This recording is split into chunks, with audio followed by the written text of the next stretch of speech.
table, not round, no square, no triangle. We come to hang and chat like a gang on Fridays as we're able. We play well here in Camelot, we all chums and fun, but Camelot. We're nice to the round table, our host is formidable. He runs his train, he's insane, but sure he's quite unstable. He's automatic, Camelot, but seems never to have done a lot.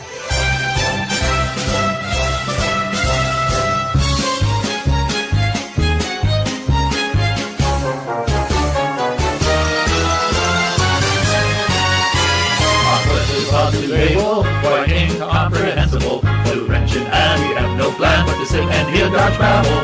It's a lazy time in Camelot.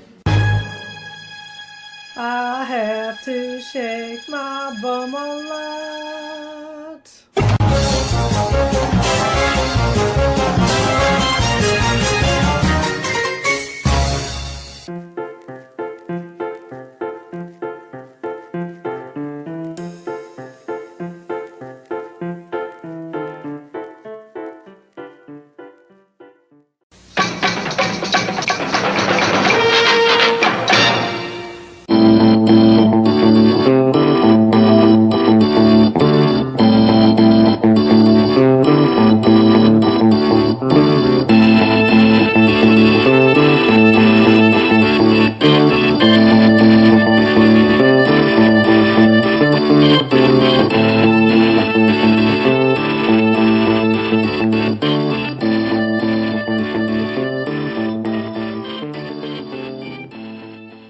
This channel is a not-so-proud member of YouTube's all-encompassing special society of heavily overwhelmed layout enthusiasts. Check any railway show, check any railway club, check any layout, check your own house. You'll find one of us somewhere. Warning, the content of this stream is not suitable for children under the age of 16. The topic, language, themes, attitude, and personality of the presenter is not appropriate for anyone, much less children under the age of 16. Topics discussed will not center on trains and will focus on anything except politics. It just happens trains are running. Any similarity between characters, situations, trains, and intelligent thoughts is strictly a coincidence. Any rebroadcast or transmission of the stream without the expressed written consent of Major League Baseball is strictly prohibited. Viewer discretion is advised. Remember the 3 rules for model train layouts and pretty much anything. It's your layout, do what you want as you want. Do not tell someone else what to do unless they ask you directly what they should do.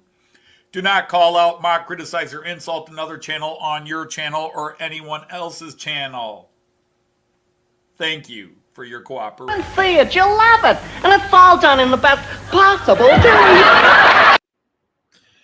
Hey everybody, happy Friday. Welcome to the great mead hall of Castle Camelot. I am your host for today's frivolities, Anthony Dodge, Mile Train Outsider, the Märklin Outsider. Welcome, fellow knights of the rhomboid table. Hope you're all good. We're going to go straight to seeing who's all here. We got Sir Tim of Dowd, our CEO, is top of the list today. Sir Andy81, thank you for the very nice note on the video today. Sir Carl Braun from Bangor Junction is here. Sir Digger of Evans. Sir Greg from Great Northern is here. Sir Andy the Hot Dog Pilot is here. Great to have you. Sir Ivo Fanzon. We've got Sir Jean of Ricard. We got Sir Dino from the Model Railway Shed. We have got Sir Ray of Bobel from Sidetrack Sunday is here. Really sidetrack because today's only Friday. We've got Sir Scott of Scottwood. We've got Sir Signal Cabin. Welcome in. I'm going to have to knight you in a moment.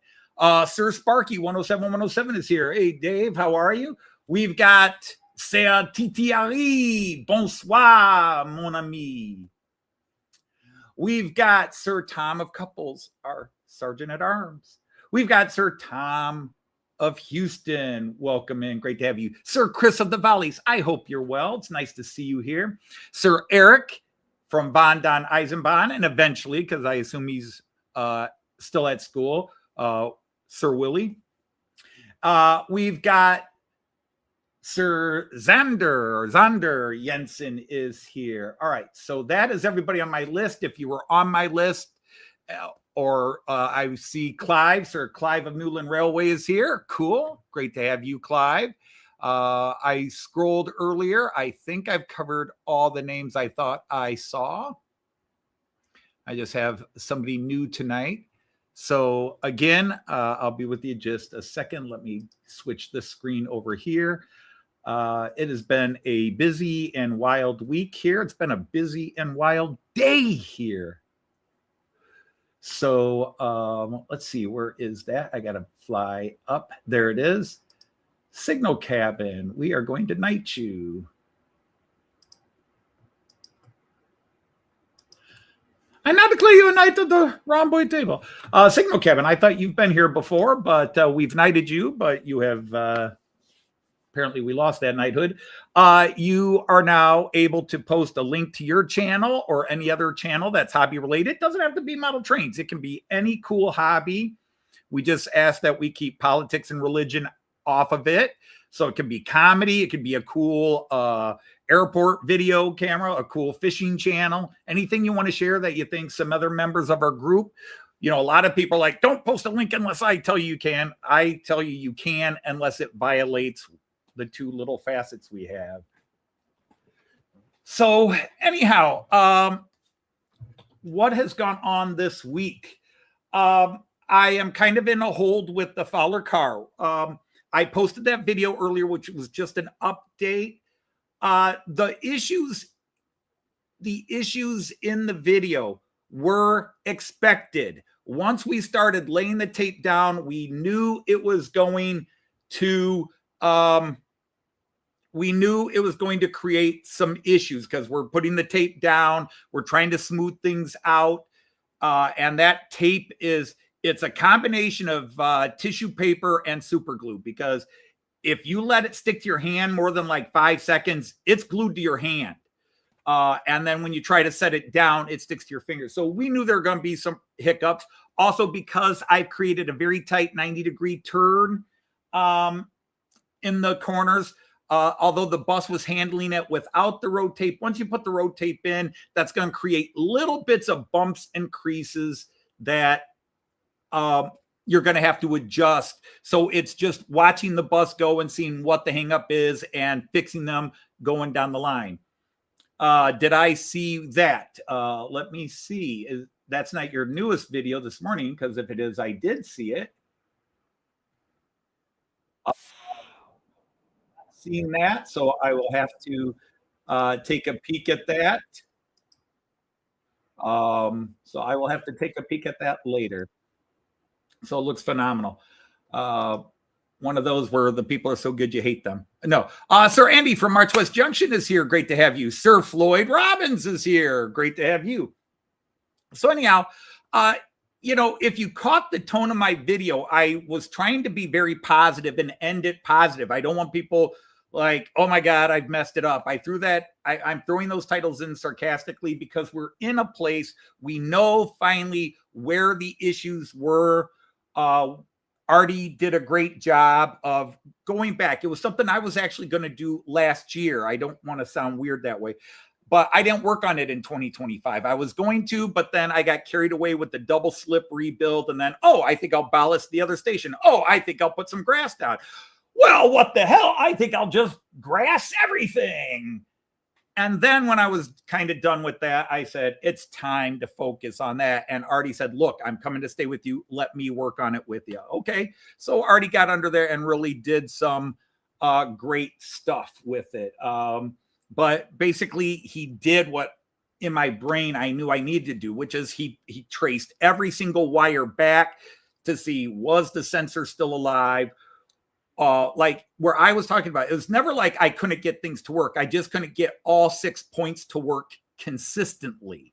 And it was frustrating me because I'd get these 2 motors working and this one would stop working, or I get that motor working and this one. And it was a combination of reed sensors not working properly, some loose wires in some areas that were further back along the chain than I was. But yeah, I'm very positive about this. and of course, I put in a double loop. Now I'm going to have to get a lot of Fowler cars because otherwise I'll just have one car running around in one bus. But even Joyce, it was funny. Joyce was watching the video, and she saw the bit where I put the bus in one lane and the little brown station wagon in the other lane, had them running, and she was tickled with that. Like, oh, 2 cars running in at the same time in different lanes. She loved it. So did I, So I've been doing a little bit of work. I'm also trying to get the signboards back in business. I just got to get the Wi-Fi information from the Arduino boards on them.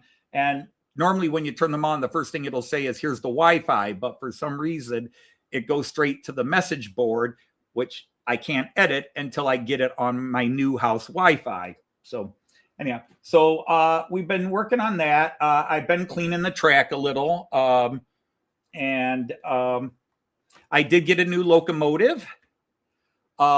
If you look at this is a Class 120. I didn't do a video on it. I did a little short about it. This is a Class 120 Christmas. Because if you didn't hear the announcement, for the last 3-4 years, I think 4 years, for the really, Facebook, you're going to post messages on my board now. I don't care.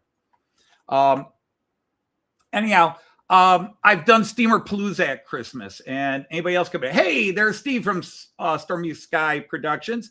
And Steve, I wanted to wish you a belated happy birthday. I believe your birthday was yesterday or the day before. Sorry about that.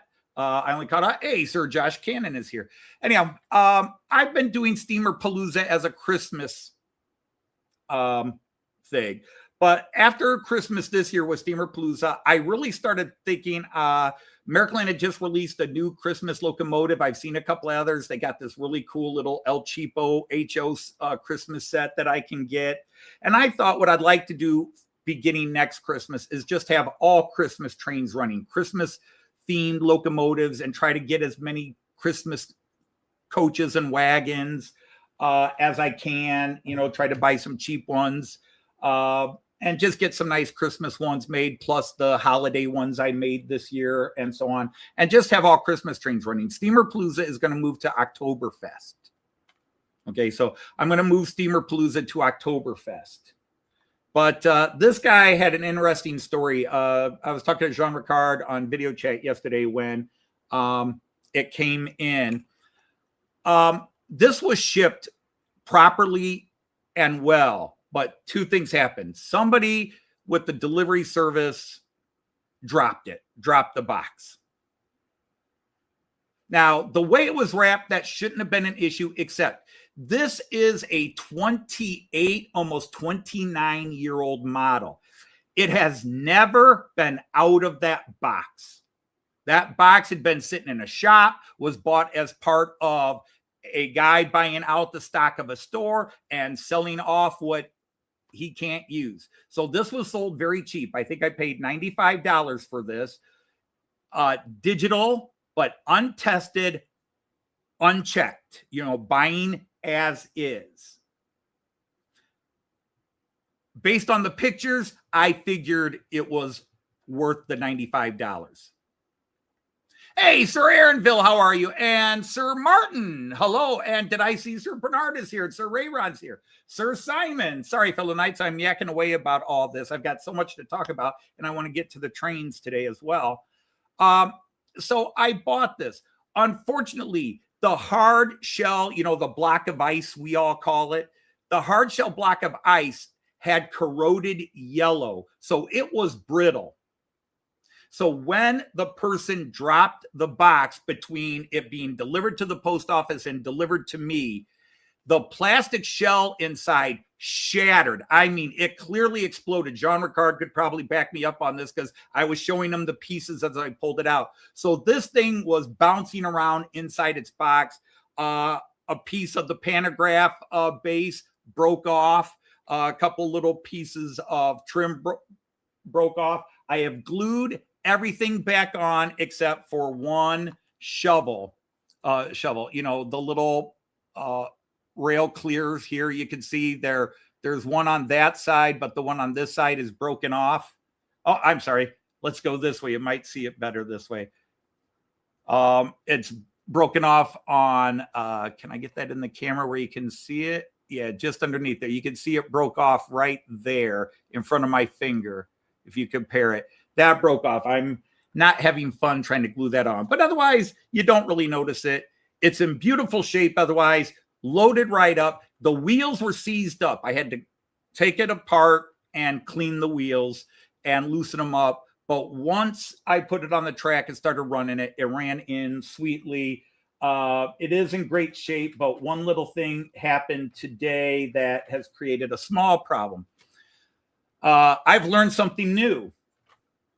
When you're going around checking to make sure everything's broken, make sure the screw that holds the pantograph on is tightened, because while this was going around, the screw came loose.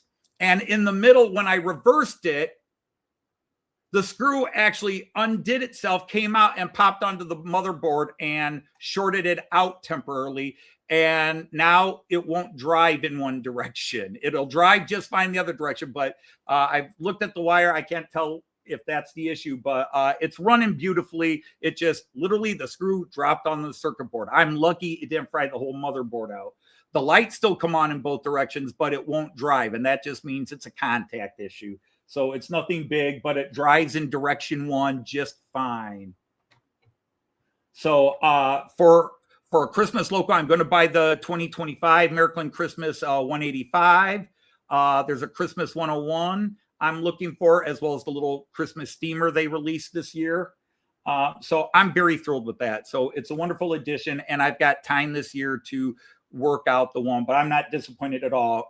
It was running beautifully both directions, but while it was running, as I was running it in the other direction, that screw literally fell out and screw landed on metal circuit board right below it, and zzzt, it shorted out my entire track. And then when I turned it on, it wouldn't run in the one direction. It'll go the other, but not the one. So it's just a little issue, and I'll sort it out later. Hey, Sir Alan Reynolds is here. And whom else? Did I see somebody? Sir Lee is here from Anfield Road. So yeah, and there's KJ. And that's another thing. KJ, I did something I don't normally do, because you're such a nice person, so friendly in the chat.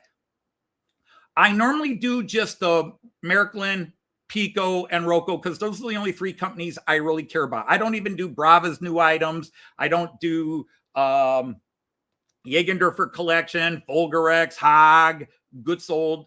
I don't do any of the other German, Swiss, Austrian companies. I don't do Mehano. But I was having a day today, and I read your post, Dad. I thought, what the hell, I'll do it once. So I did make that video, but understand, I know little about German trains, just a little.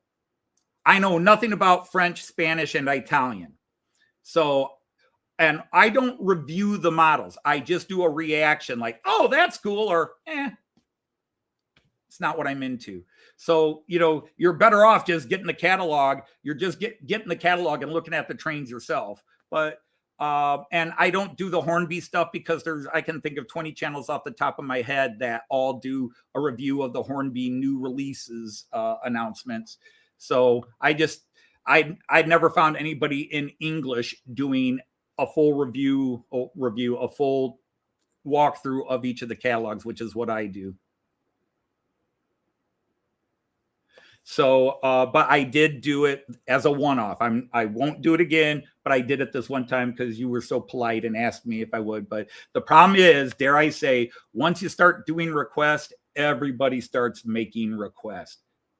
And I really just want to stick to Märklin, but I did make it. But here's the bad news. They said it was 115 pages. It was 170 pages. And it took me an hour to go through it quickly. Ding, ding, ding, ding, ding, ding, ding, ding, ding. That was a big catalog. Joyce, Juif, Electrotrain, Rivarossi, and Lima, the Hornby Continental. So I did do that review this afternoon per your request. So, all right. So I'll talk more about all the other stuff I want to talk about today. Ray, very interesting video today. Mr. Bubella, if you haven't seen his video, Ray, post a link to it. Very cool. I don't know anything about models other than the models I have and the companies I follow. Josh, if you want a German train, the thing I'm going to tell you, if you see something on my layout you like, talk to me first. Don't rush out and buy. Like if, you know, like looking at your videos, you run 2-rail, you run DC 2-rail, and all my stuff is 3-rail. So if you see something you like by Märklin, the better thing is to see if you can find it by Trix or older models by Hamo. All right, so let's get to the trains and get things running. I have tested today. Things were running okay earlier today. So we will see what happens. All right, so today I am running Railjets because I'm in a Railjet frame of mind. So we have in line 1, we have the Austrian Railjet ready to go. Take off, buddy. And in line 2, we have the Czech Railjet. On your way, my friend, because we're running Railjets today.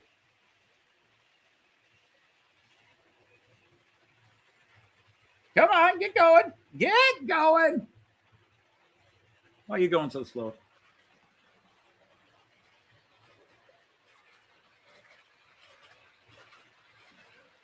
And then in lane 3, I brought it back this week. I felt so bad because early on when I was having the gremlins last week, it seemed that something was happening whenever the Blue Tiger was going up the pass. It was just bad timing. The Blue Tiger was not the problem, even though early on I kind of deduced he might be the cause of 1 or 2 of the problems I was having. It wasn't him. It was something else. And if you watch the live stream, I did source it. And that's why I always say, people, there's a process I have to go through. When you're seeing something have problems on my layout, you can't jump to the immediate, well, it's got to be this because that's what causes that problem. First of all, it's 3-rail. Things are different. And also, this layout is different than every other layout in the world. And every layout produces its own little monkey shines, shenanigans, dare we say. But anyhow, for example, the uncoupling with the container, it wasn't like the same car kept uncoupling. It was uncoupling in different areas. So I had to watch it to see if it was uncoupling. Different cars were uncoupling, but in the same location on the layout. It wasn't. They were just randomly uncoupling in different places. So it was really weird. But one thing that I deduced was when I had stopped things real quick during a short out, the cars jammed up. And as they were pulling away, they were uncoupling because they had jammed up because everything stopped so fast. The cars all kind of went up with each other. Hey, Sir Andre of Eckert. I'm sorry to hear that, Ray.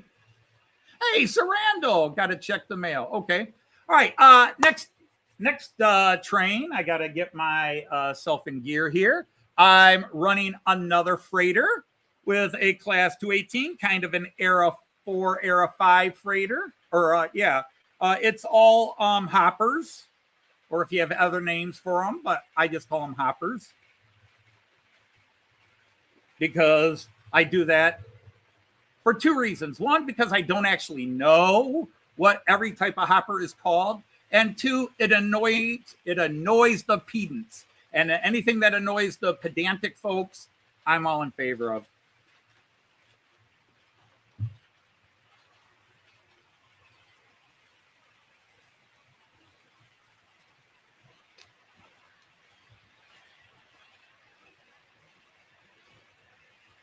And so next, you don't see the loco. I am running a guy I haven't run a long time, and I got to find my control board for this guy. I am running some Nahverkehr, some N-Wagen as they're called. with a Class 102, which is actually a Skoda Class 109.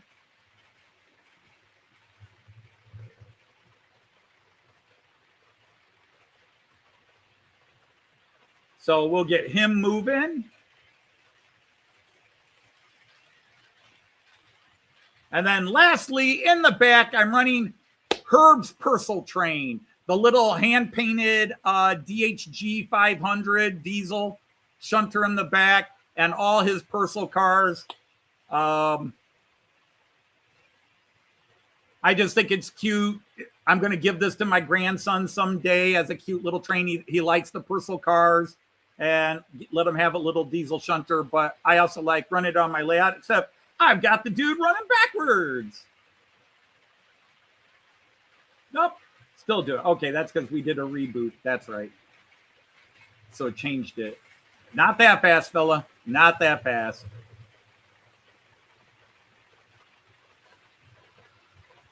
And then on the floor. See, I'm thinking today I am even ready to hop down on the floor already. Hey, Sir Greg. Whatever, Evo. It's still a Skoda 109. So anyhow, let's get to the floor.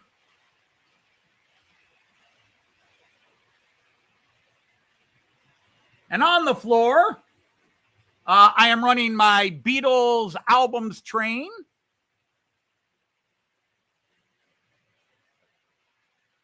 Finally figured out why that one Magical Mystery Tour car kept uncoupling and derailing. So hopefully he won't do that. The last time I ran that car, last couple of times, I kept having to take it off, but I finally found the problem. And then I'm running the gift from that wonderful person, Dino from the Model Railway Shed, the little Javelin 390, London 2012 Special Olympics, multiple unit. Very, very cool. I'm very grateful, Dino, although it's hard to be grateful when I was going to buy it and he grabbed it out of my hands and ran up and paid for it before I could stop him. He's a lot faster than you think he is, that Dino guy.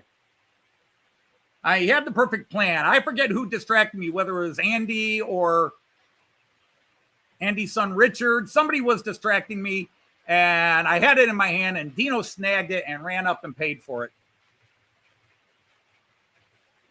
So thank you with much love, Dino. So yes, I'm running 3 freighters today. I'm running 3 freighters on top, and really a freighter on the bottom if you count the Beatles wagons as freighters because they're not passenger cars.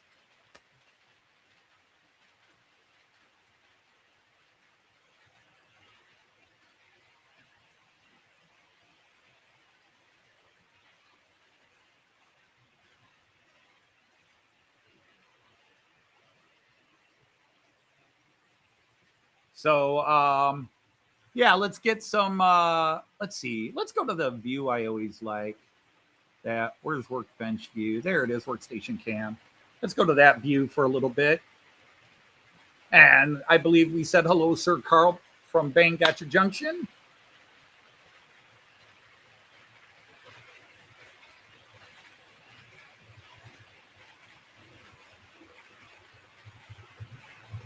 Oh, what did I miss? Von Don Eisenbahn, was it dentist or?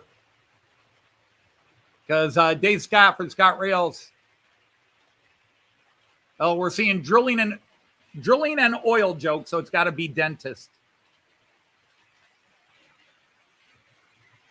Hallo, Ian. Ja, kenne ich, kein Problem. Die Welt ist meistens frei. Sorry, I don't speak Dutch, but I know you understand German a bit. So you and I can speak in our German as a second language.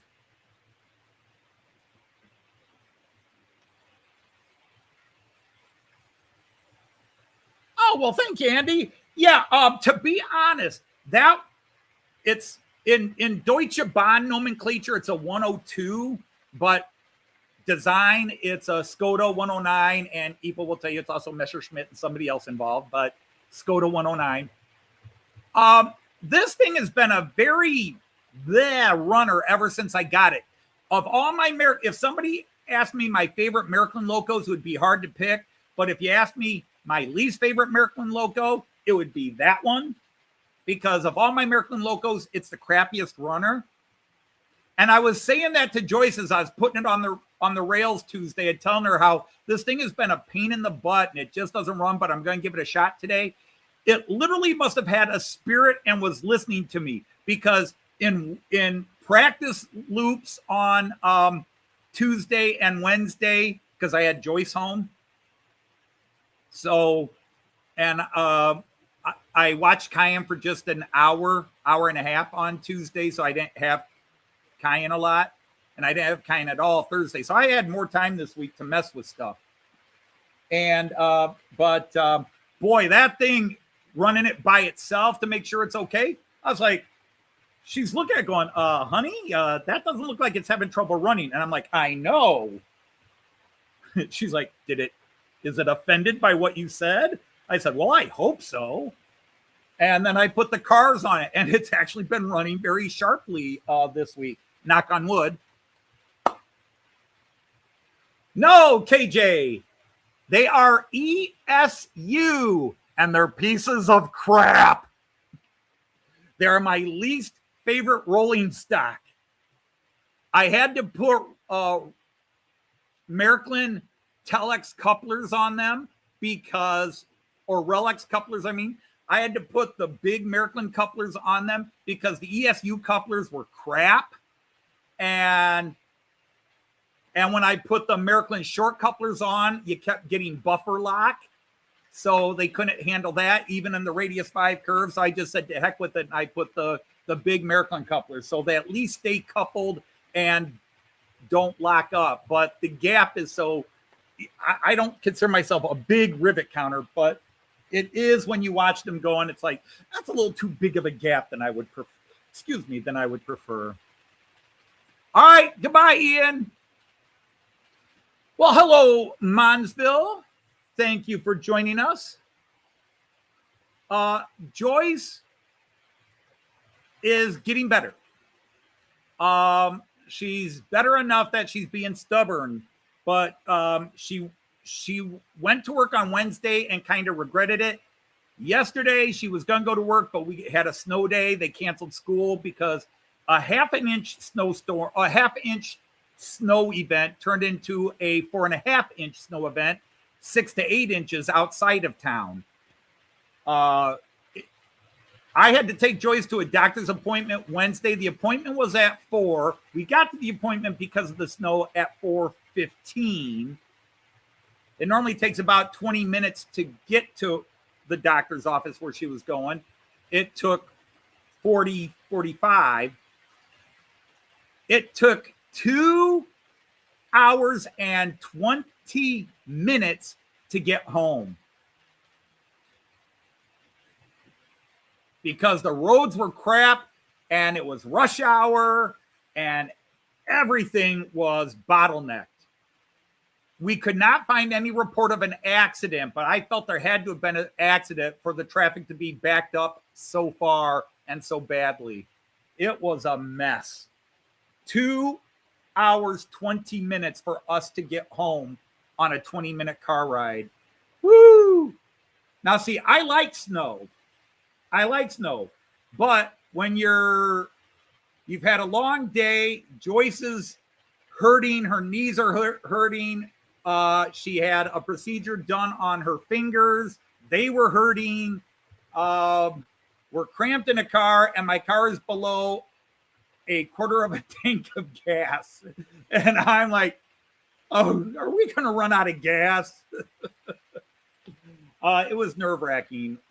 Wednesday was an awful day. So Thursday, she had a snow day. She was home. She rested. She iced her knee more. But she did go in today. I'm sure she's had a ton of work at work today, and she's going to have a ton when she gets home. My daughter, she's not walking home. My daughter's going to pick her up because of the live stream. But if something happens where my daughter can't pick her up, I might be ending the live stream early.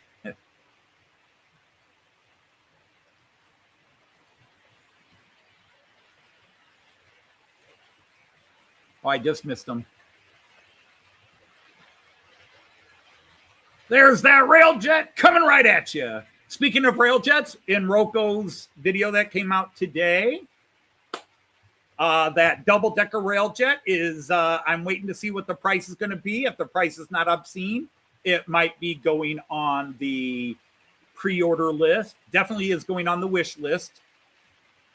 I like that double-decker Railjet. That was sharp. I like that one. Your knee is currently quiet. Hey, Sir John of Mystic Railroad, the Royal Wizard. How are you? I'm doing okay. It's been a long up and down week.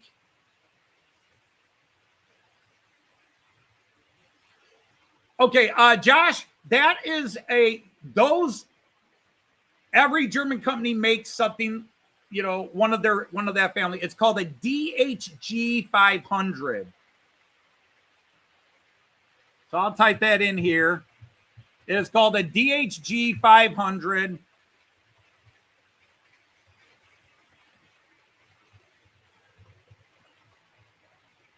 Your knee is currently quiet. Yeah. Well, yeah, Joyce already has a knee replacement, Andre. I jokingly call it her bionic knee because it's all metal. But I don't know if you're old enough to remember the old American TV show, The Bionic Man. What do I think of the gold big boy? Anybody who buys that is buying it to say, look how rich I am. There is absolutely no purpose to a gold-plated big boy. At 2,000 euros asking price. Now, Lipa will have it marked down probably to 1,500, 1,600.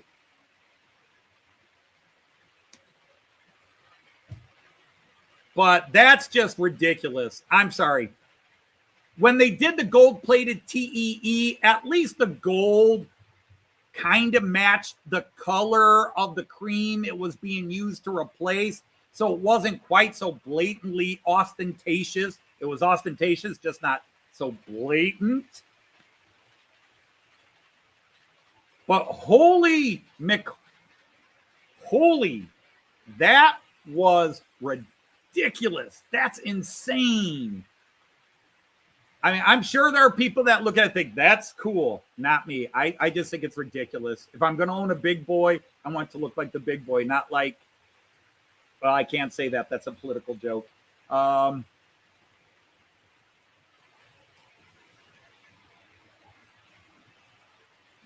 Roco. Yeah, KJ, the Roco catalog was so hard to take in. To be honest, I have not sat down and really gone through it like I usually do. I was so overwhelmed, rushed to get the video out, and then I wanted to go back and mark the 3 or 4 things I really was interested in. And wow, that was overwhelming. It was a gorgeous catalog. And that's a difference I can point out between Roco and Piko. Most of Roco's pictures were of models. Piko, everything was a CAD or a photograph of the actual model. And I know my friend Tim loves to see photographs of the actual trains, and that's cool. But if I'm looking at a catalog to buy model trains, I want to see what the model looks like. I don't want to see what a computer says it should look like. I want to see the model. And if they don't have working prototypes ready to go, then maybe save it for another catalog. You know, do a mid-year update. Hey, we got these things in production now. But Pico's catalog was hard for me to get as excited about. Not that they didn't offer great things. They did, but you didn't see the models. Roco, in most cases, had the models there. And that was amazing. Same thing with the catalogs I looked at today for you, KJ. Was a lot of models ready to go. And by the way, there's going to be not a running joke, but I did find something in that catalog I have to buy. And I have my choice to buy it from Electrotrain, Jouef, or Rivarossi, or Lima. I've got 4 choices because it's the same exact thing and they're just releasing it through all 4 companies. I think it was a big glass plate carrier by train. I didn't know they sent big glass plates by train. Maybe it was something else. So I kept calling it a glass carrier because when I look close, but I don't speak French or Spanish or Italian enough to discern what type of car it was, but it was really cool. And I won a couple of them. Hey, hello, Moneybrook. Great to have you here.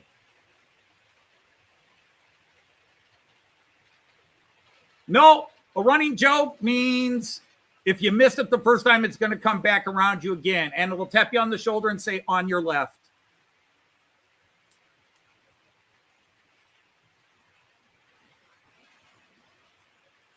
So it'll give you more and more chances to get it. But there was some beautiful, Joyce had some beautiful locomotives, a couple of French 241s, both of them exquisite, wonderful pieces of machinery. I saw some gorgeous passenger cars, some cool freight. But out of the 4 catalogs you made me go through, I'm going to say you made me, it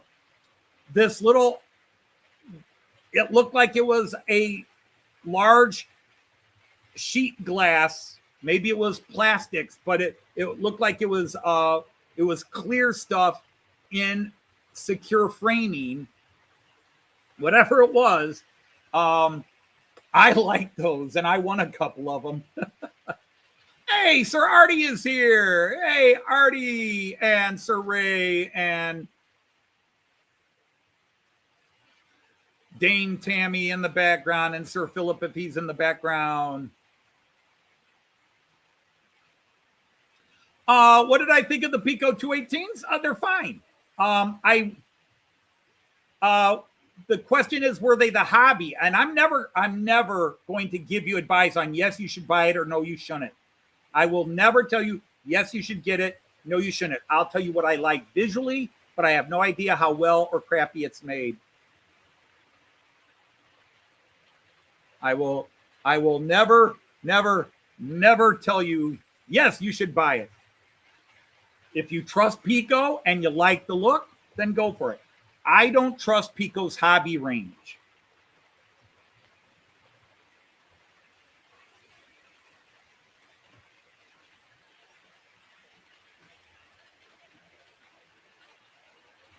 Did already get the top or the bottom bunk?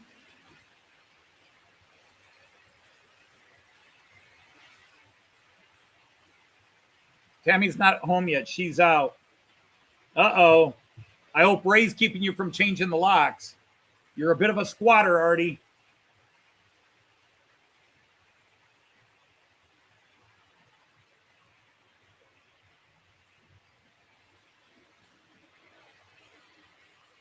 They keep Artie out in the garage, and if he's nice, they give him the rat traps.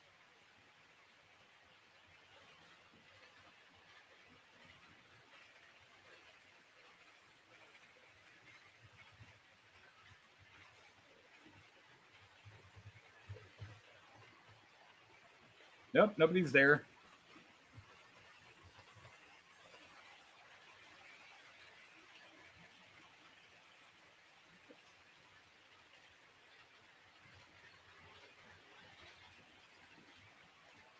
Somebody will be in your view in just a second. There we go. There goes that Czech Railjet. What a gorgeous, gorgeous piece of machinery. I do love my Czech Railjet.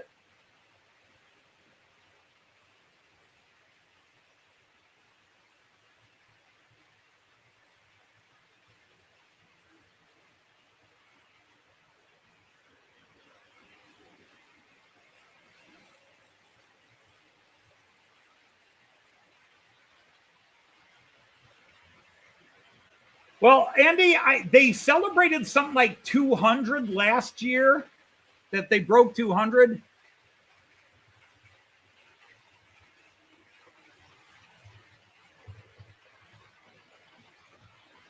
Hey, Sir Ray from Ray Central 127. Great to have you here, good sir. Nice long view of that container train, which could always use a couple of more beds and containers, or at least a bunch of train.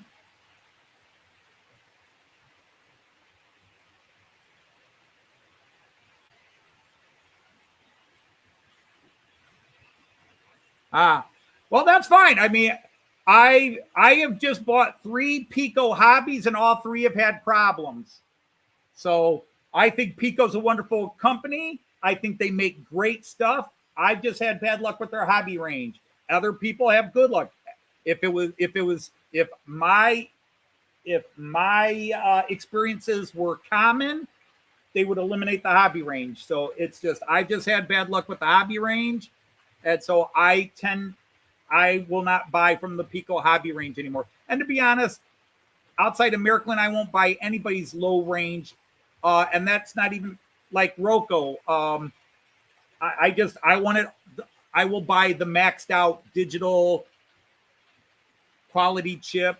Now, Roco, of course, in the catalog has announced a new designed decoder with Zemo.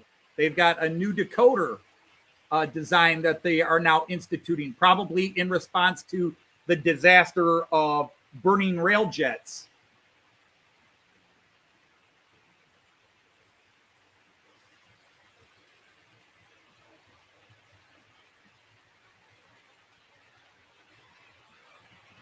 Now, before I put all those trees there, you could usually see both lanes, but I think I like seeing this train close up and seeing the other train through the trees. I like that view, that little scenic view of trains passing by. But yeah, there's that Deutsche Bahn 102, Skoda 109, pulling the Nahverkehrwagen, the N-Wagen. Oh, I don't think I turned his... Oh,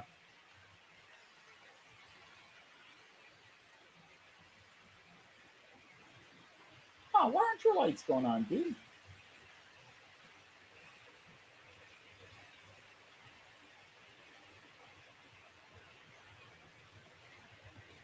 Do I have to have that loco on the track? Because you are paired. So that might be what it is. Okay, not a big deal.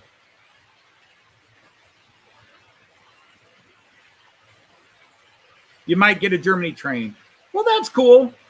Just, find something you like. And I think you run analog, Josh. So, but understand, now you can find old, inexpensive German locos on eBay. So don't necessarily run to the shops that you might hear us talk about and buy a brand new one. You run analog, and analog locos, good. Fleischmann and HO is always a good company to look for. Fleischmann made really good quality stuff before they stopped making HO. Roco, Piko, you can find those cheap on eBay. It's hard to find German locomotives at an American model train shop. There are dozens in the United States that sell German trains, but really they're few and far between. And they tend to sell new stock and expensive stock. So your best bet as an American, because I think you're American, is to go to eBay and look around. And you can find some. Like I said, I have bought a bunch of Märklin steamers for $100 to $125, and they're all in great shape. And then I bought a decoder and made them digital, and it's a hell of a lot cheaper than buying a brand new one. Well, hello, Sir John, the big friendly giant. Welcome in. Welcome in. Oh, your stuff arrived the other day. Well, that's good, Artie.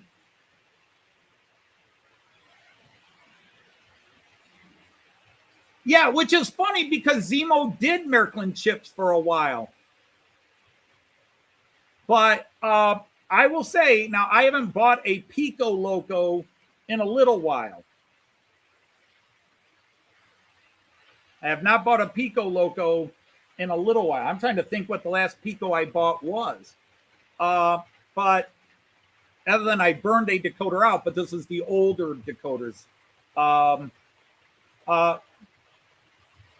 The Piko trains, their decoders, other than the one I burned out in my 442, which is sitting, yeah, right there. I think something's wrong with the circuit board because we put a new decoder in. I thought I blew the decoder. We put the decoder in, and the Märklin central station still couldn't find it or read it, which means it wasn't the decoder. Something else is blown.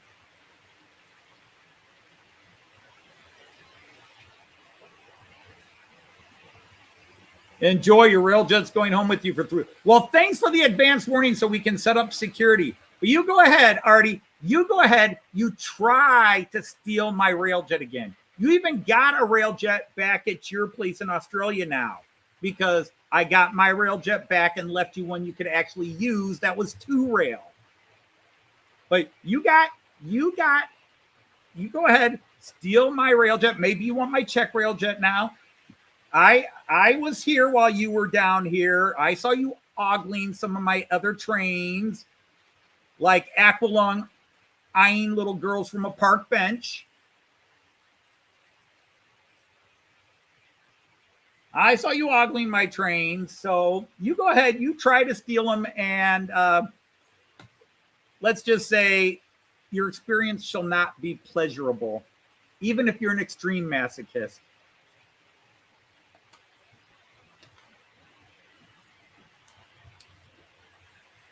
So far, don't want to jinx it, but I had time this week to check everything, and I wasn't working on the layout. I did clean my track a bit, and yeah, we had some debris from some of all the crap we were doing on the layouts, wiring, and blah blah blah blah blah. So that was a little bit of the problems last week. But in the end, the problems were sorted. Is a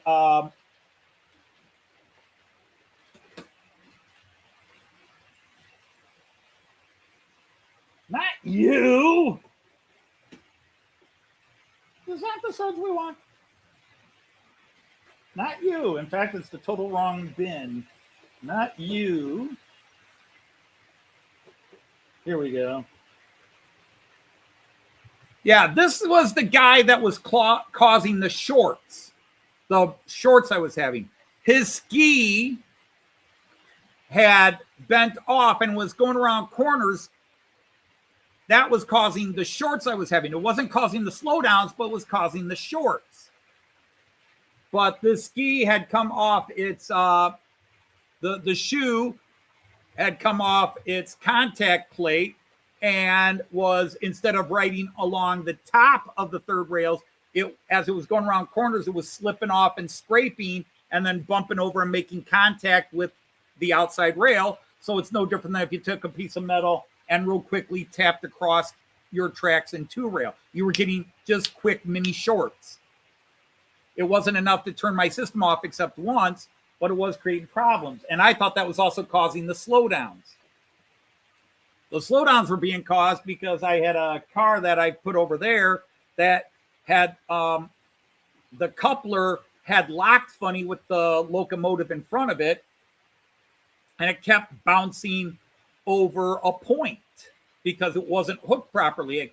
And every now and then it would bounce hard and spark, and I would get the slowdown.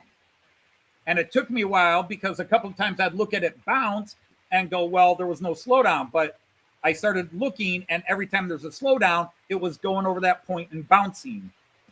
So it took a little while to sort the problems. I did have 3 different problems. But again, part of that is simply because I did not test run the trains.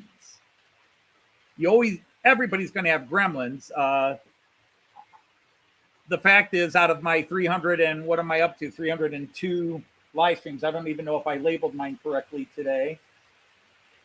Yeah, out of my 302 live streams, maybe 20 have had really annoying issues, of which a good 7 or 8 have been the last 2 to 3 months where I've been talking about the gremlins. But this past year, I've done the most work on the layout ever, and I clean, I vacuum, but You probably never clean enough. Debris gets in places you don't somehow get. The cars don't reach it. Your hand cleaning doesn't get it. The shop vac doesn't get it. Hey, Sir Andy Puff Candy. Yeah, I don't know why you couldn't do that. Well, that's cool. I actually have walked past the St. Pancras Hotel in London.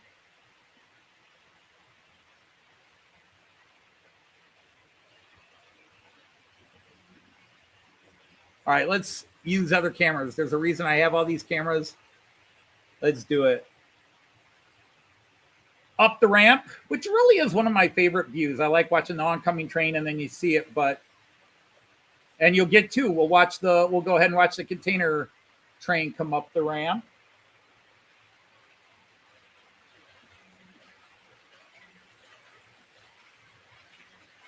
And there's the Railjet going through. So we caught all three of them going through. Well, hello, sir. Hi. Welcome in. Great to have you here. But, dare I say, I was not gremlin free. It's just the gremlins decided to attack something else. All my cameras were somewhat messed up. A couple of them, it was like, did one of the cats return into the house? Because a bunch of my cameras had been knocked sideways. It's like I hadn't worked on the layout this week. Why were my cameras all knocked wonky? Even the Village View one up here was twisted, like somebody grabbed the wire down here. It's like nobody had been here. Not even Kyan had been down here this week. It was like, I really think we have ghosts.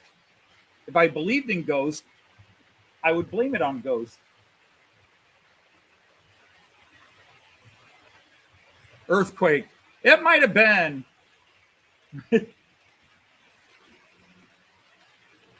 But none have been reported. We do occasionally get earthquakes in Toledo, just mild ones. Like 2.2, something like that. A ghost called Artie. Well, that was part of the, I don't want to say it was part of the problems, but yeah, it was connected to the problems. Is because Artie had been filming some stuff and was moving the trains around so he could do his little video that he posted on his channel. Plus he's got more he's going to do. And I never test ran the trains to make sure nothing had been bumped and what have you until I started my live stream. So that was inviting the gremlins last week. But this week I've had more time and I've been a little more, or maybe the universe is giving me instant karma because I was a good boy today. I've been a good guy all week, but today, normally Joyce walks to work, but with her bad knee and ankle, I've been driving her to work. So I drove her to work today and I thought, it's Friday.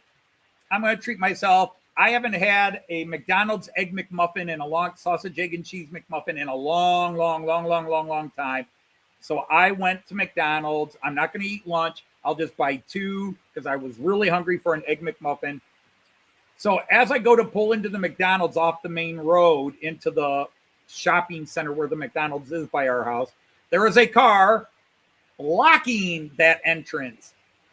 And I'm like, what the hell is this dude doing? And then I notice he's got a little triangle sign, a yield warning sign, but it's not on. So I go through the outdrive, scaring a few people, and I park in. And there's people driving past him, ignoring this poor guy. He's probably at least 10, 12 years older than me. So he's in his 70s, if not mid-late 70s. Little guy, too. And, I come walking up to him in my big 6'4" frame, beard, and I'm in a leather coat. And I think he's looking at me like, oh, my God, I'm going to get mugged. And I'm just like, are you okay? Are you okay? Your car's in the middle here. And he's just, it's not working. Okay, let me see. Well, in the old days, I would have said his alternator was blown. But half these cars are so computerized.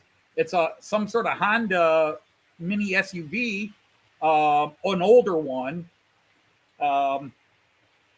and I have no idea. And I just, all right, well, I'll tell you what.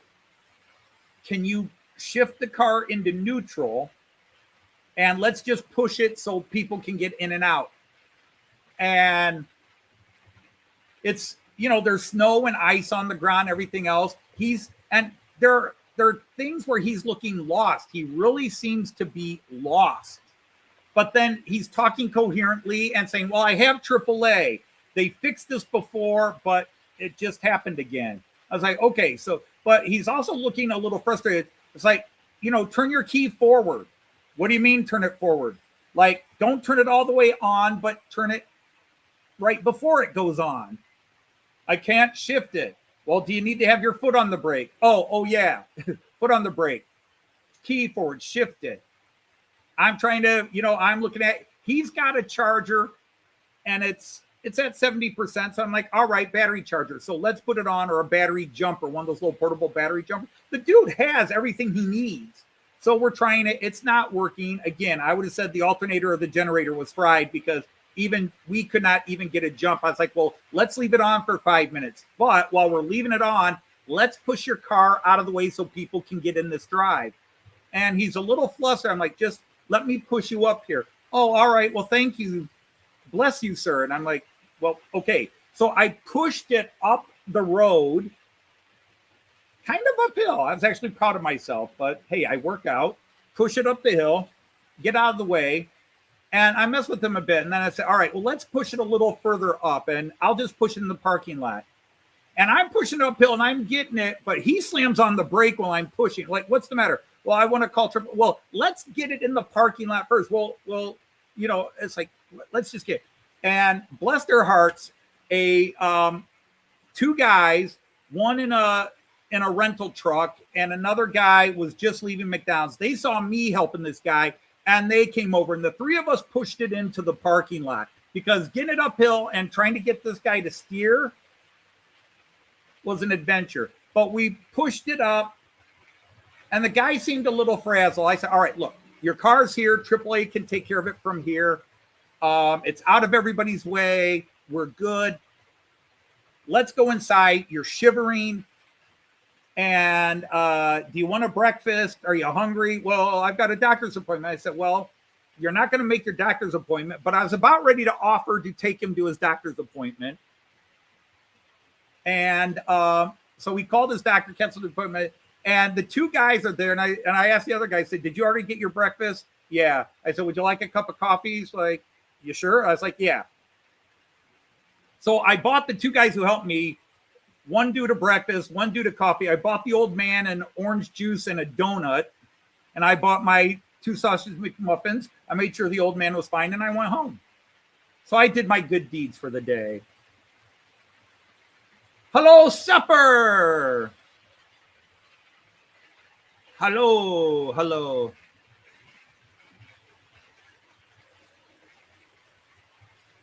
Yeah, Ray, they should be.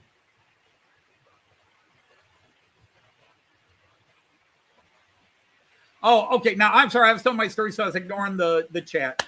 Aaronville, my strongest polars are probably this Blue Tiger from Mehano, which to this day, I am so glad that was gifted to me.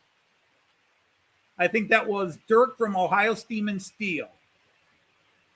The New Zealand Ohioan. Just what a beautiful, wonderful guy he is. And it is an amazing hauler. I've never tested how many cars it could run, but it is pulling how many container wagons, and it could easily pull double this. And then my V320, my big yellow guy, that V320, that is probably stronger. And that's a Märklin. So those are my two best pullers. But I will tell you, I've got an old Märklin 2 16 up here. That's a real strong puller. And my Märklin 2, my two Märklin 218s here are very strong pullers. So those would be probably my top 5. In terms of what I consider their best strength would be the V320, the Blue Tiger, my two two ATs, including the ocean cream and blue one that just passed me and was just next to me there. And the red one I have. Those are probably my strongest pullers. Hey, Chuck Schreiber, Sir Chuck. Yeah, I always stop and try to help people. And I get people say, oh, I don't stop because, you know, they're looking to rob you. I said, well, I don't take my wallet with me. I leave that locked in a seat in my car, but, you know, but I'm always going to help. And it was clearly an old man. I will always stop and help. Change tires, inflate tires. I will always stop and help and see if somebody's all right. Joyce and I both do that all the time. But this one was a little weird because it was in the snow and I'm just pushing. Thank God it was a Honda, which meant it was lightweight. On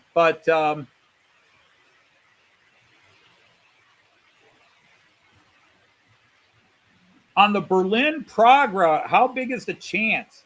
Wow, that's a great question because they are putting high speed, and I thought they're opening up that line to or they're expanding that line to handle more high speed.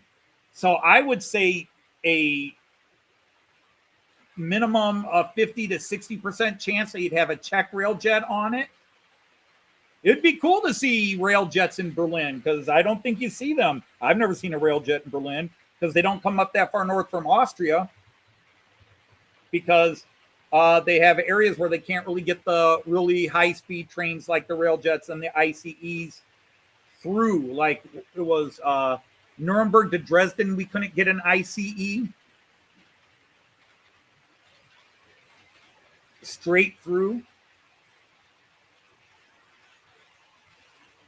If you're driving with that, they don't have to know you have it.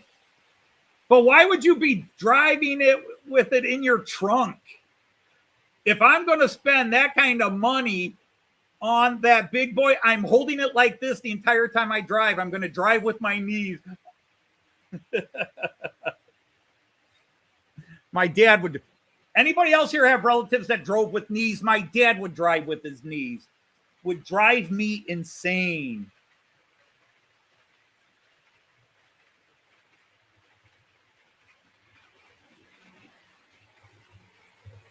Yeah, I saw that, Sepper, but I don't think that's going to go through Berlin. But that's part of the thing. I think they want to add Berlin to that line, but that goes around a ways, doesn't it?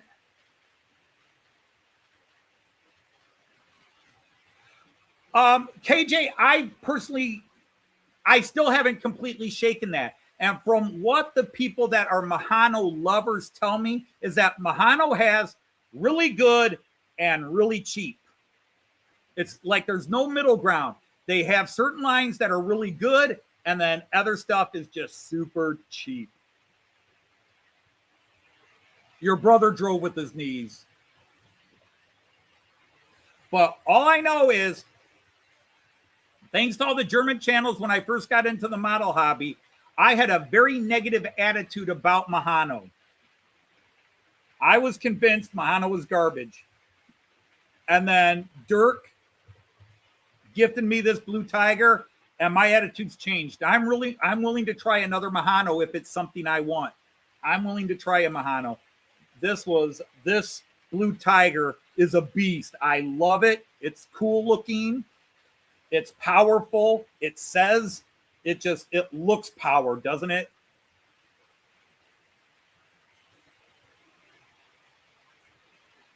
Rats, I missed it. All right, let's get it up the ramp. Quick, other way. We'll catch it coming up the ramp here. This thing just says power. Oh, we got everybody coming up there. Oh, second time I've been up here. But, the Czech Railjet's going to block the view. Kind of hard to see if it says power when everybody's blocking its view, man.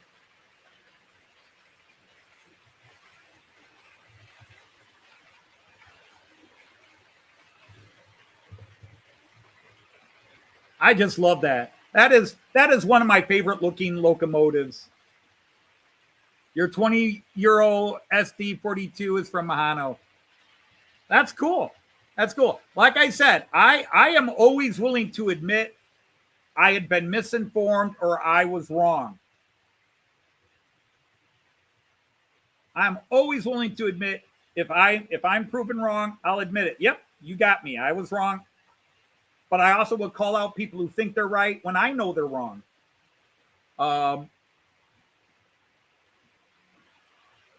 Yeah, Ifo, it is, but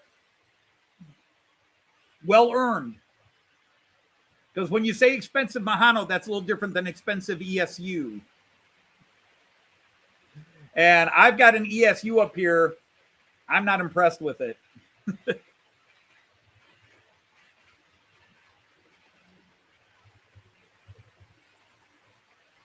I'm actually looking at buying an old Märklin 221 with the Austrian motor in it and convert it with the 60906 and have a 221 I'm happy with. Well, there's Sir Raymond Legs.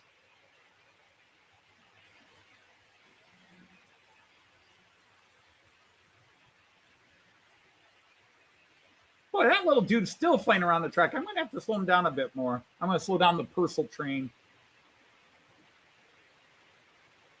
Slow down, dude. You're not running a race.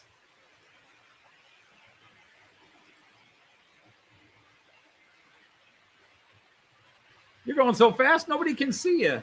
All right, let's check out the fellas on the floor up close, see how they're doing.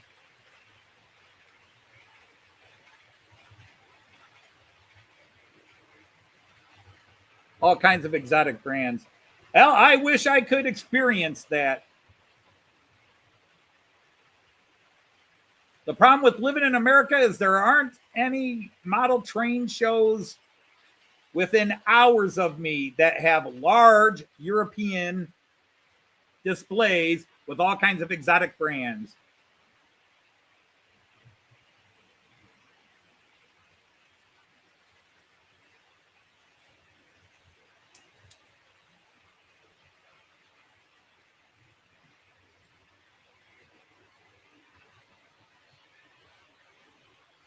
Because are they going to have a train ferry, or basically you're going to ride a train to Copenhagen?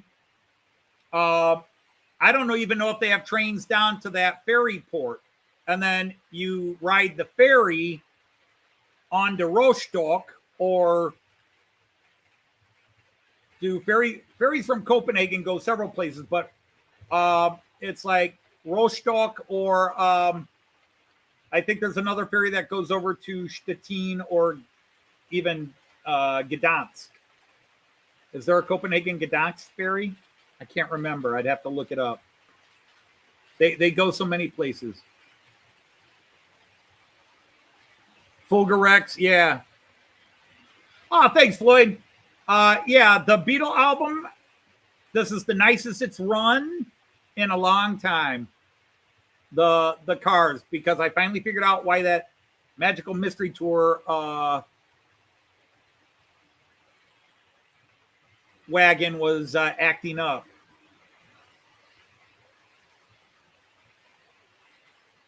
There's a train going on the ferry in Barnemunde in the 90s. Well, that would be cool. All right, Monsville, have a great day, if possible. Going back to bed. That's true. It's still early. All right, will you get some sleep? Take care.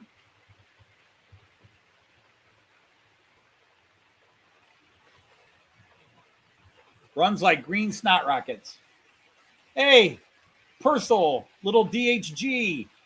A Canadian just called you a snot rocket. A runny snot rocket.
It's under DB.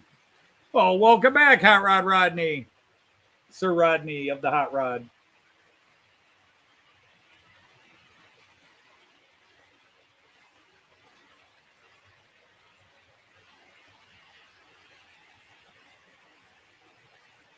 That's true. That's true. I've actually seen that one. Not seen it live and in person, but video and pictures. The one that goes from, I forget the town on mainland Italy at the tip of the toe of the boot over to Palermo. Now, 11 hours is not bad for Copenhagen, considering that getting across the water is going to slow you down. Because I forget, it took us about 4.5 hours, I think it was, to get from Copenhagen to Rostock. It was an hour or so to get down to the ferry, and then Joyce and I we rode a Flixbus. So the Flixbus took us down to the ferry. Flixbus got on the ferry. We got off and went and sat in different locations to get different views. And then about 2 hours to cross the Baltic there into, past Warnemünde and down into the harbors at Rostock. And then the bus took another bit. So it was about 4.5 hours total trip from the time we left Copenhagen on the bus to the time we got to the bus center at Rostock Hauptbahnhof. Actually, it didn't even go to the Hauptbahnhof. It went to Dobronner Platz or whatever it was. Amsterdam, Berlin is 8 hours. Yeah, that's not an insane thing because it is going to make certain stops. So that would be a worthwhile overnight train. Anything that's, we did Berlin to Cologne, which was 6.5 hours. Our train left at midnight. We got to Cologne at 6:30. And so to save another night at the hostel, we just took an overnight train. All my students piled up, and we all slept on the train, except Joyce only slept a couple hours. And then we got off the train and we got into the station at about 6:45. And we found an empty little restaurant just opening. And my students sat down. We bought breakfast. And my students, after they ate, just sat there and were talking for a bit. And all of a sudden, you notice it's getting quieter and quieter because my students are all just whoop. And we asked the guy, do you mind if my students sleep there? And he says, well, they can stay there until 8:30, which was about an hour. It says, because at 8:30, I really get my big rush. And if you're not eating, you're going to have to go. So I let the kids sleep for an hour. We woke them up, and the Cologne had showers and changing rooms and washrooms. Everything was really nice. My kids all did that. And then we did a tour of Cologne, went through the cathedral, did that before we went on down to St. Goar, where we were staying. The hostel at St. Goar next to Rheinfels Castle.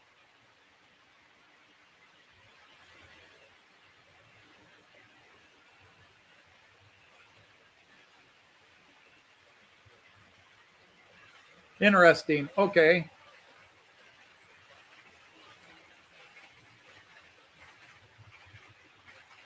Yeah, I will have some trains will pick up speed because they have Rocos Bravas and Rocos are really interesting that they have a preset slowly speed up, get up to speed, a very realistic, which you can adjust in your settings, but a lot of the new Roco locos I have bought have preset speed adjustments. So if you tell it to go 100 kilometers an hour, it's going to take a couple of minutes or so to get to that 100 kilometers an hour. Then I have trains like the 102, this guy coming right here. That dude right there, who, if you've noticed, he's slowing down a bit. He was doing a yeoman's job. I was talking about how I insulted it and it seemed to be running well, but all of a sudden he's slowing down a bit. He's like, yeah, I think I've shown off enough. I still didn't turn on his cab car. So let me see, 482. There it is, the 482 cab car. I think that's the right one. I'll find out. Or is it the other one? That should be the right one, yeah. Oh, we're getting everybody right here next to me. 1, 2, 3, 4 of them at one time. We got a 4-way passing and meeting.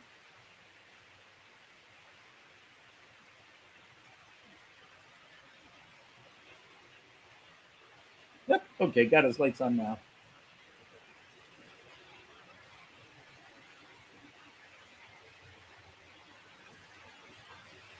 They're building a tunnel across the Thurman Belt. Okay. You're off to Niagara Falls mid-February, then getting the Amtrak Empire to train to New York and then fly back to London. Yeah, I love the city of Cologne.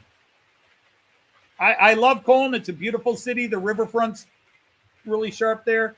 I will say, and of course the cathedral. And Cologne is a much bigger city. It's got a couple of skyscrapers, and it's Altstadt is beautiful. But I will say my favorite city in that area of the Rhine is Koblenz. I do love Koblenz.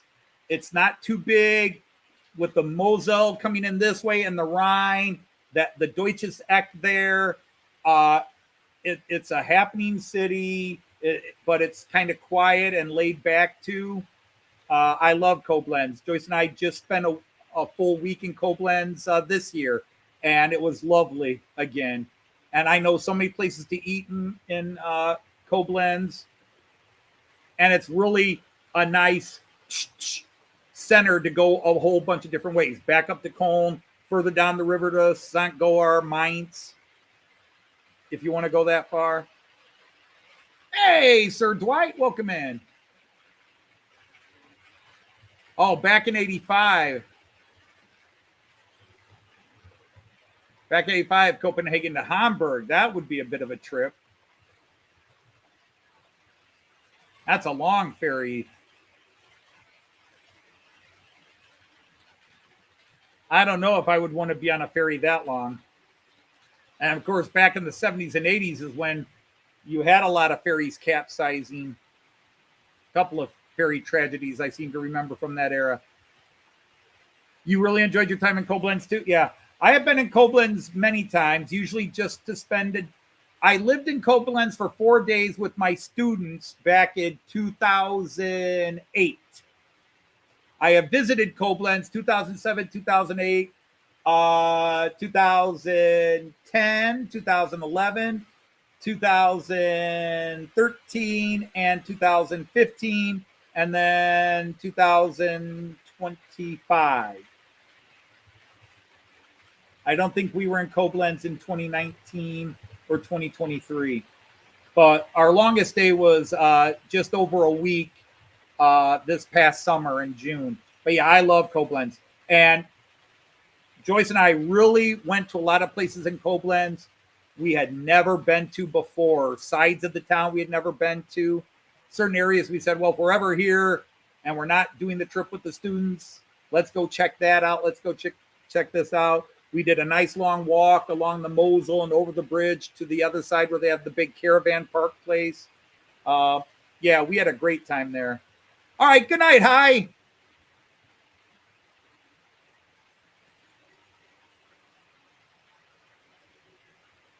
Had a camping on top of a hill near Koblenz a few years ago. Well, depending on how close or how near to Koblenz, because I know of at least 2 hills that I can see when I'm standing in Koblenz that have camping areas. All right, Floyd. Well, thank you for spending some time with us. I really appreciate it. The only thing I regret in Koblenz is Joyce and I had already scheduled, because we had to buy our tickets in advance. We had already scheduled a trip somewhere, and the Deutsche Bahn Museum in Koblenz was only open on Monday. That was the only day it was open, and we were gone.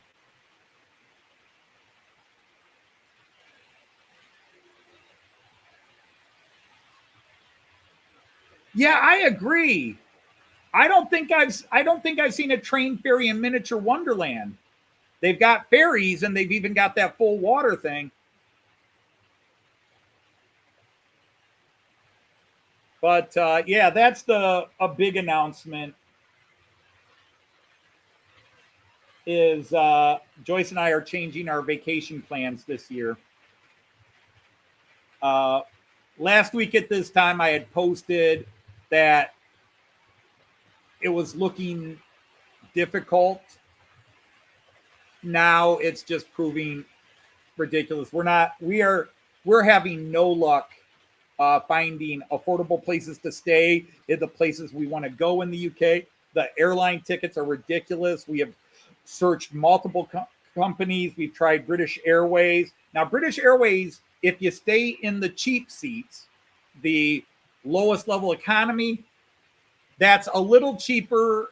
It's about $300 cheaper than the best airfare we were seeing, but it's cramped, and we just don't want to sit cramped. It was their lowest level seats available, and so, you know, if I'm going to sit cramped, I'm at least going to earn my sky miles.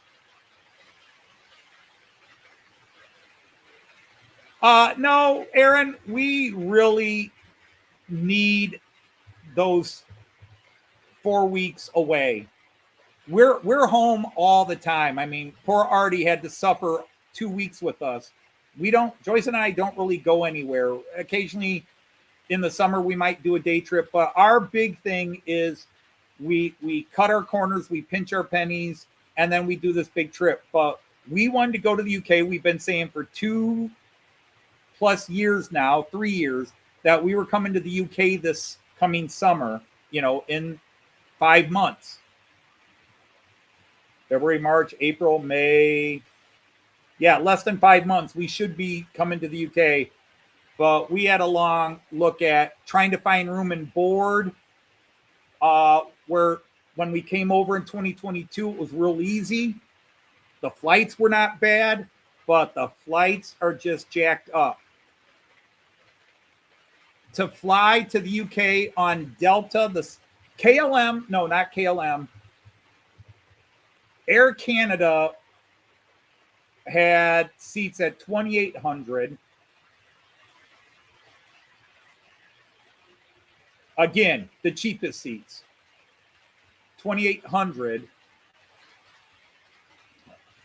And Delta matched that and said they would do it to the UK for 2,800.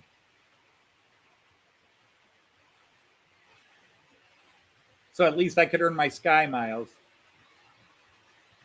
I'm sorry, Delta was 3,000 to the UK. Delta came down to 3,000 for the UK. So Air Canada's 2,800. Delta was 3,000. KLM was 3,000. Lufthansa was 3,000. British Airways was like 2,700. But it was like the minimum. The minute you want, it's like 2,700, but you have to pay for your first checked bag, which takes it up to 2,800. So for 2,800, Air Canada gives you one free checked bag, and for 3,000, Delta gives you one free checked bag and 2 carry-on bags. So it was, Delta was 2,800 to the UK. But for 3,200 on Delta, we can ride in Comfort Plus to Germany. So 500, about $3,200. It was, we could ride Comfort Plus to Germany. So $400 more, $200 more than to the UK with Delta, the basic price of Delta. So long story short, trying to explain it all. But the key was Comfort Plus to Germany, $3,400, whatever it was. And to the UK, $6,000. Same days, same airline. UK, $6,000. Frankfurt, Germany, $3,400.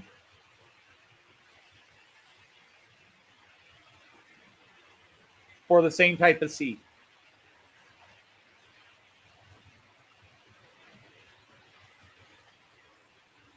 Going to the UK in the cheap seats, 3,000 Delta, 28 or 3,000 to go to the UK, 2,800 to go to the Germany in the smaller seats, the basic economy.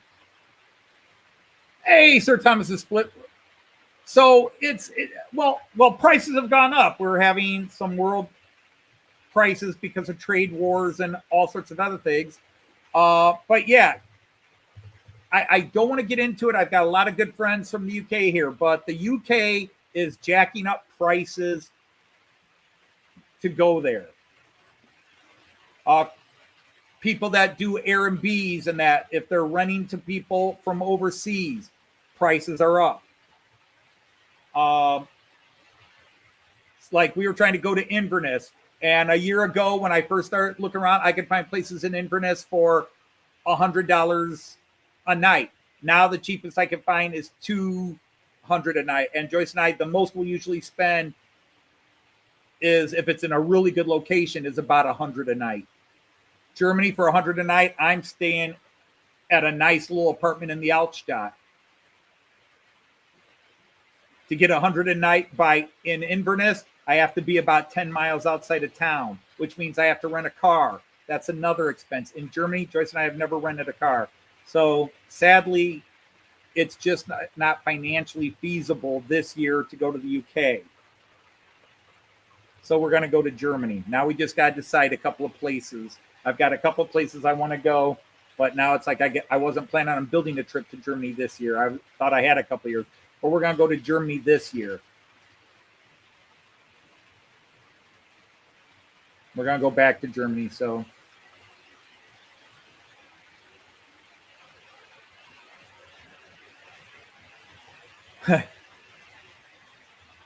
Craig, Joyce, and I discussed going to Linz.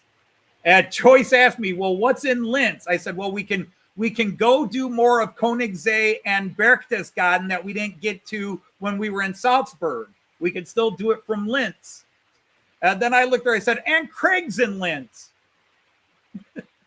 And Joyce looked at me and she's like, who's Craig? And I said, CMD Models, the guy that works the lines there and puts up all the videos from the guy from South Africa. She goes, oh, him. And didn't Artie meet him? And I was like, yes. So she eventually remembered who you were, but the name meant nothing to her. We can meet Craig. Come back to Rostock. Well, we just did Rostock. That's the problem. Joyce definitively has we must do new places. If we're going to Germany, it's got to be new places. So the only place that is 100% guaranteed is we're going to stay in the Erfurt region. We want to go up to the Kuhfeuser. There's a whole bunch of things in the Erfurt region I would like to go see and do. I would like to go back to the Stuttgart area. There are some things. We were only in the Stuttgart area for 3 days, and that was basically to go to the Märklin. But I would like to go back to the Märklin and get the factory tour this time. But I'd like to stay because we want to go to Hohenstaufen Castle, Hohenzollern Castle, and some other things in the Stuttgart area. So I'm leaning that way. But we also, of course, would go up north. We want to go to Miniature Wonderland. We're trying to find something we could go to. So I suggest, well, we could go to Detmold because we've been to Detmold, but Lippe was closed. We could go to Detmold and go to all the cool places in the Detmold area. But another one I was trying to talk her into is maybe going to Wuppertal, because I've always wanted to go to Wuppertal, and she wants to ride the hanging train. She wants to ride that. And so go to the Wuppertal area and just go see all the Geisenkirchen and Essen and Dortmund and Duisburg. Toledo at one time was sister cities with Dortmund back in the 60s and 70s. Hamburg to London flight, 48 pounds. So all we got to do is fly to Hamburg and then pay 48 additional pounds each, plus whatever surcharges they had on, and then we can get to London. That would almost be cheaper than the direct flight to Delta.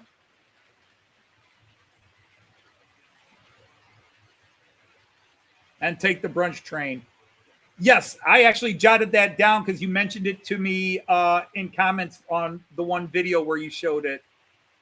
So yeah, on Sunday and take the brunch train. But I also wouldn't mind going down to Saarbrücken because Joyce really got in her head when we started talking about maybe going to Germany. She said, what states have we not stayed in Germany? In other words, where we've done day trips pretty much into every state except Thuringen. We have never been in the state of Thuringen. We've done day trips into Saxony-Anhalt and Saarland. We've never been in Saarland, and we've never been in Thuringen. So it's like, well, we could go to Saarbrücken because we went to the town of Saarburg, but that's still in Rhineland-Pfalz or Hessen. No, Rhineland-Pfalz. That's still in Rhineland-Pfalz. It's just south of Trier. It's part of the Trier area. So again, now you're looking at, well, we could do Erfurt, Stuttgart, and Saarbrücken, and that's your three main things. And then how many days up at Hamburg? You know, do we do 3-4 days? But we've been to Hamburg and seen so many things, but it would be nice to spend some days in the area. Go back down to Delmenhorst. I still need to get some pictures of a couple of things that I screwed up last year. And it's just, what could we do new in the region? Where could we go new in the region if we stay in the Hamburg area? I don't want to go back up to Lübeck. I love Lübeck, just don't want to go back up to it. What is something relatively close? I mean, I could stay in Bremen. I could stay in Delmenhorst. I could stay in Oldenburg. They all go straight up to Hamburg. Linz, Passau, Regensburg. Yeah, now you're talking to me.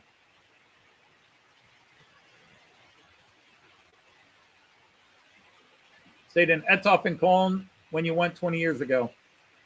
I mean, Joyce and I have a list, and it's well over 100 cities we stayed at in Germany where we spent at least one night.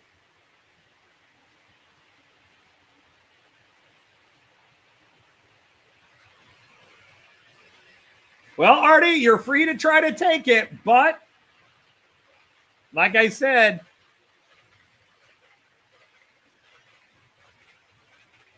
security is like my mother. It's a bitch. Ooh, I said it. Sorry, kids. Speaking of Railjets, there's a close-up for you. So fast, it's just a blur.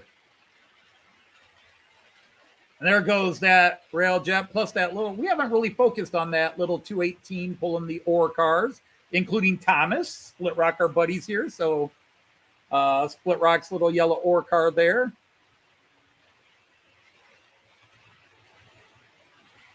Hey, there's Kieran.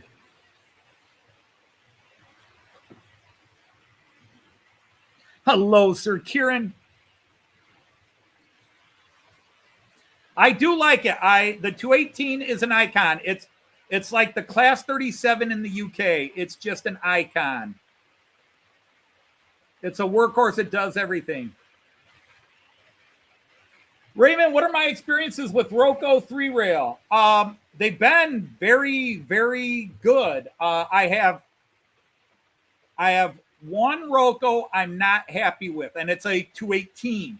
But it was the 218 that they released a couple of years ago, or were going to release 2.5 years ago, and then they delayed it, and then they canceled it, and they released it under a slightly changed model number, and it still had problems. Then they completely re-released it after they changed either a wiring or decoder issue.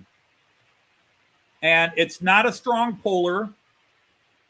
It's not a great runner. Even if I put it on the track, not pulling weight, it does not get up to speed, but it was a faulty design. They I think it was last year, they completely redesigned it and issued a completely new construct of it. But did all the people who bought one, did they say, hey, we're sorry we gave you a lemon, and if you send it back, we'll give you the new one?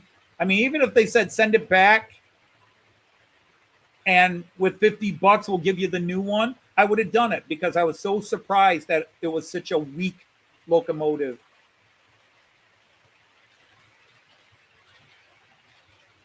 Well, we got to decide. We got to decide where we're going. I mean, I would love that area.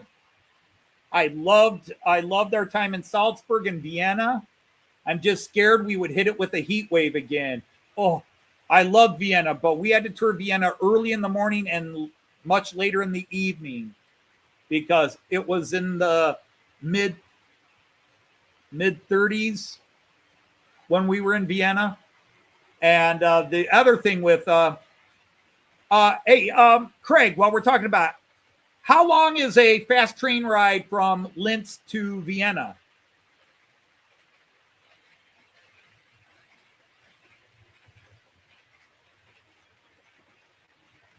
That may be so, Ifo, because I never had their first 218. But I have always considered Roco to be quality. I have never had a bad Roco until that 218. I also have the Deutsche Pressnitzbahn one in blue, which was released the same year, but it was a different construction.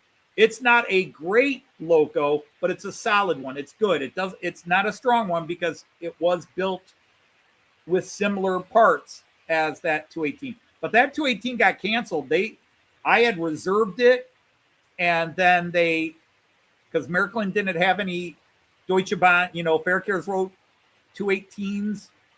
And I should have just gone to eBay and kept looking, but see, that's nothing. So yeah, you're talking me into Linz now, because we would go back up to Berchtesgaden and do more. We would like to rent a kayak or a canoe and paddle on Königssee, but we also never really got into Berchtesgaden. We went through a little bit of the town, but then we took a right. We walked down to Königssee because to go up to, we wanted to get the really nice views of Berchtesgaden, but everything was about the eagle's nest, and we didn't want to do that. But to get to that view, you had to pay like a €10 fee and take the Eagle's Nest bus to get to the hiking paths that take you to these great views, even if you're not going to Eagle's Nest.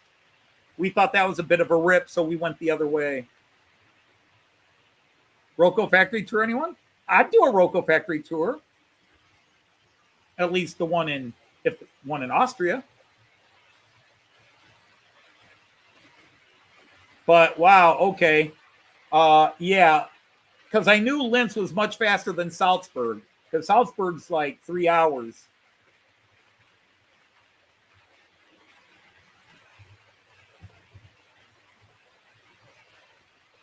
But yeah, we could stay a week in Linz. And so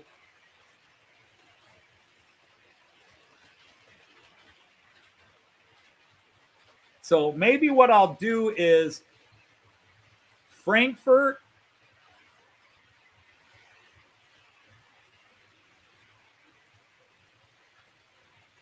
Linz, Erfurt, Stuttgart, Hamburg, back to Frankfurt. It's still a 4.5-hour ride to Frankfurt, but we spend a day in Frankfurt before we get on the plane. So 4.5-hour train ride won't be too killer to go from Hamburg to Frankfurt, as long as trains are on schedule. The G scale only in Sonnenberg. Yeah. It would be cool, but give me HO. I have actually been through Sonnenberg on a train, but never in Sonnenberg.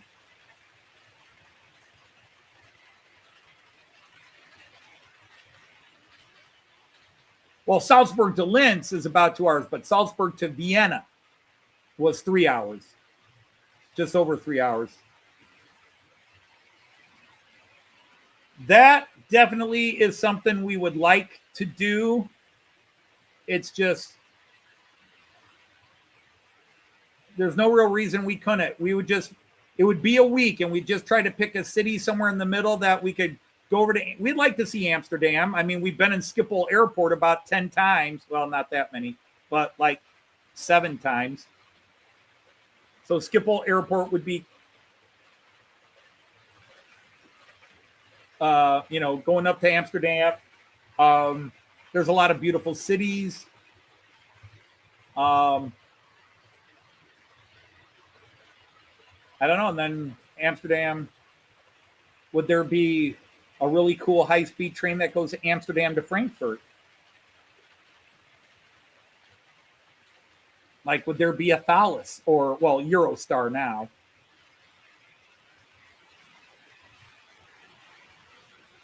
I got that right. The Thalys is now called the Eurostar.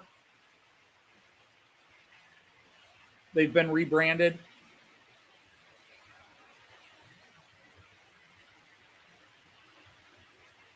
Linz to Salzburg is 1 hour to an hour and a half. Yeah. And again, because Joyce and I don't rent cars. See, that would be an added expense on the trip to the UK because several places we want to go, there just isn't the local public transportation. So renting a car and insurance and driving on the other side of the car cab, on the other side of the road. In some ways, your brain would say, well, you're still to the inside of the road. Okay. But it would be very, very weird for me to have to do it for an entire trip. I would be willing to try it. Like we were looking at renting a car for a day when we were in Yeovil, because we were going to go to Yeovil and then go down to Middle Chinook and East Coker and look at the cemeteries there and see if we can find some of my buried relatives.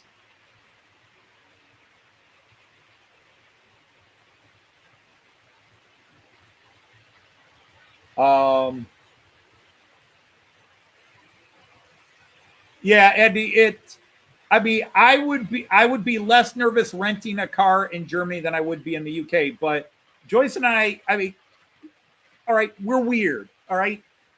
We're nice people, but we're weird and we have our quirks and we have our mindset in certain mindsets. Our mindsets are very particular. We love traveling together because we get each other. And when we travel with other people, we're scared we're going to drive them crazy because we're very particular. Like, we don't want to rent a car. Now, if somebody else is going to rent a car and drive and we're going to sit in the back, that's fine. But we'd rather take a train. There's so much less hassle.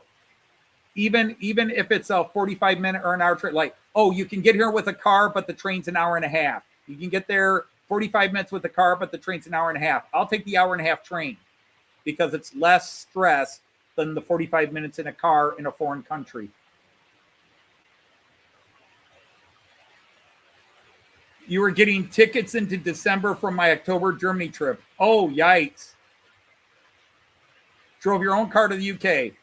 That's cool. If I were a younger man, I would do it. But I used to love to drive the American highways, and now I can't stand it. It drives me crazy. Trains have ruined me. This is why I'm so in love with model trains, is because I fall in love with traveling by train, which is why it frustrates me that Amtrak and traveling by train in North America is so expensive where I live. You know, I can travel for 8 hours across Germany for less than $100 a person. The cheapest I can get the United States is like Toledo to Chicago is $115 on an Amtrak special. So for about $75, if I buy my tickets early enough, I can go from Hamburg to Munich for $75. 6-hour train ride. Toledo to Chicago should be a 4.5-hour train ride. It can be 5 hours. It can be 9 hours. Love to hire a car and do Route 66. I get that. All right. Thank you, Scott Wood. Appreciate it. And there's Ben Ironwood. Welcome in, sir.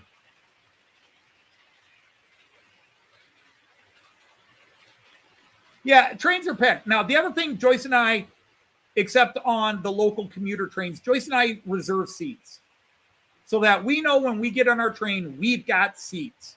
And the biggest hassle might be getting on the train quick enough and finding a space for, like if we're doing one of our change location scenes where we've got our luggage. Joyce and I keep trying to get ourselves to pack lighter and lighter, and it doesn't happen.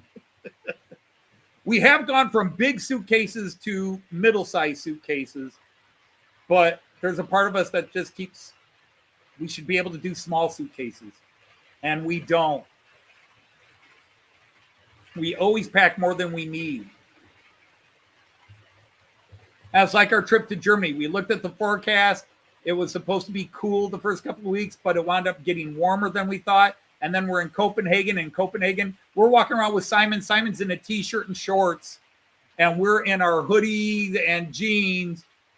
And Simon's just like, oh, this is a nice day today. And Joyce and I are like, well, yeah, let's take the hoodie off because we're hot now. But we had packed for cooler weather. We're going to be in the north, cooler weather. We packed light for Vienna, but we weren't expecting a heat wave. Roads are crazy in Poland. People seem to do what they like.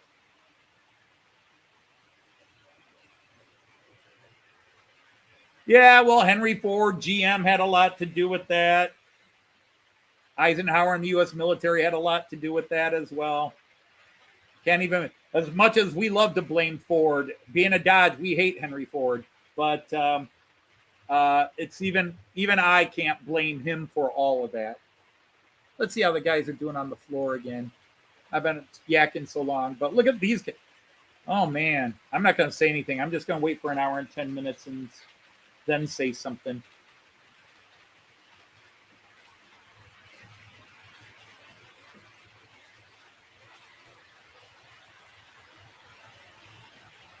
But got some beautiful trains run today.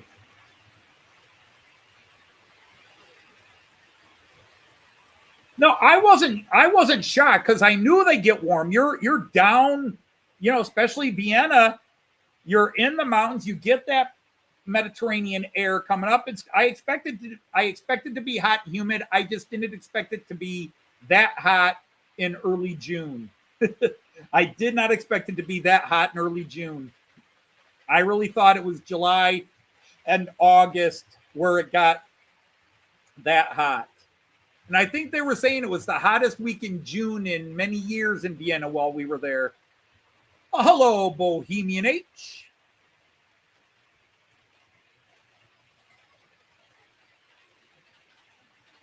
But so yeah, we're gonna do Germany again. I just gotta decide where because we gotta book our flights. And then we gotta decide where, but we picked the dates. We picked the dates we're going, book the flights, and then usually I have a list of the places we're going, and then we try to pencil in the days and then find places to stay. Like if we go to Stuttgart early, the place we stayed in Stuttgart 2 years ago is available. If we go later, she's booked. But the thing is we gotta try to figure a way where it's easy to get back to Frankfurt. So if we go up to the Netherlands, that would give us, go up to Hamburg, over to the Netherlands, Erfurt and Linz. It would just be like go from Stuttgart. Well, if I want to do Erfurt, do I skip Hamburg and Miniature Wonderland this year? God, that sounds so wrong. I've never skipped Miniature Wonderland.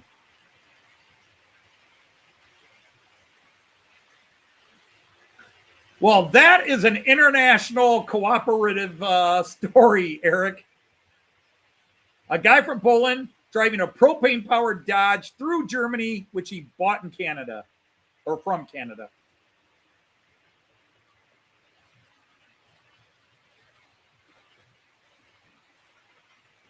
But see, the thing is, when you're an American and you're a young guy and you love to drive, or a young woman and you love to drive and you love to drive fast, you hear about the Autobahn and the no speed limit areas in Germany and parts of other countries. And you're all excited. But what you don't understand until you get over there is it's 6 lanes of everybody driving that fast and not necessarily riding your bumper, but you feel like they're riding your bumper. Because when you're going that fast and you look in their mirror and they're right where you just were, you feel like they're right on your bumper, and you start thinking, oh my God, if I were to slam on my brakes, this guy's not going to be able to stop. Bam! You know, and so the first couple of times, I've never driven on the Autobahn. I've never driven in Germany, but I've been with people driving on the Autobahn. And it's, as a passenger in the car, it was at times hairy, because this one dude, Andreas, is driving us in this little Citroen thing that I think if you sneeze, the door would have fallen off. And he's doing 140 miles an hour in this little Citroen. And it's like, I feel like if I sneeze, the dashboard's going to fall off and the door's going to fly off. And he's just, you know, I was even joking like, wow, what do you feed the hamsters that run this thing? He didn't get that joke.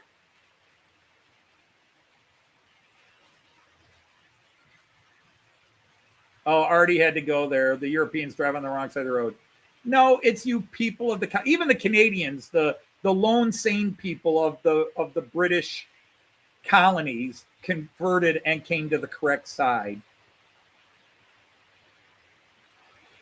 But, you know, the Brits are over there. We are on an island and we shall not follow the precedent set by the rest of the world. And if you're good, loyal to the old Commonwealth, you'll drive on this. So, you know, Australia drives on that side, Singapore, Hong Kong drive on that side, and the rest of the world.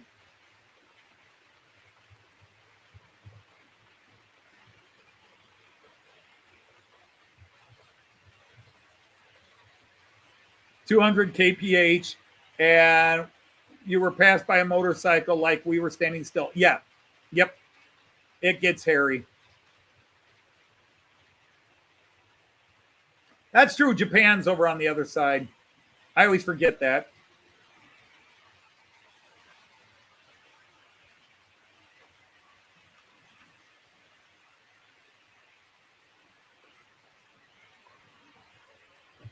Yeah, they did that so when they invaded Singapore and Hong Kong, they were prepared for the different roads. It wouldn't be different to them.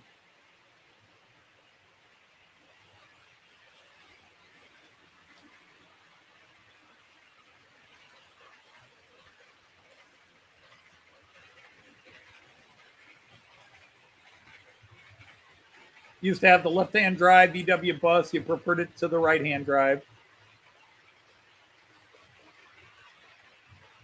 Now, one day I'd like to experience trying to drive in the UK, but yeah, I feel really bad because I was geeked up. I had where we were going to go, what we were going to do pretty much mapped out. It was just finding places to stay. And when it was time to start booking the flight, it was just, and I went through a bunch of airlines. I even went to a travel agency to see if they could do cheaper. Nope. The only way we can do cheaper, we could do,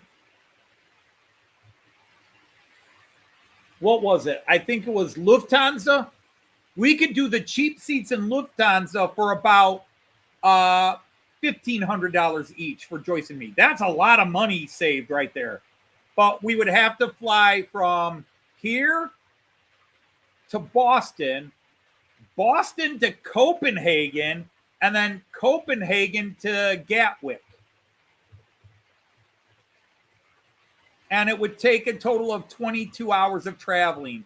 And Joyce and I, sadly, we just said, no.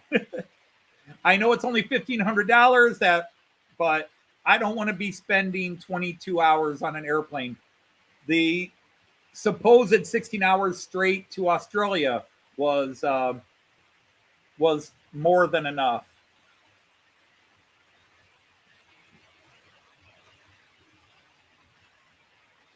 Rented a car and drove around Ireland. Next time Anthony is in Australia, you're going to drive there. Artie, I don't have a submarine car, so I'm not driving to Australia. I'm not even driving on any bridge they build between North America and Australia. I don't like bridges. All right, Kniggets, have to get ready for bowling. Indeed you do. Thanks for spending quite a bit of your Friday afternoon with us. Really appreciate it. I love these travel stories.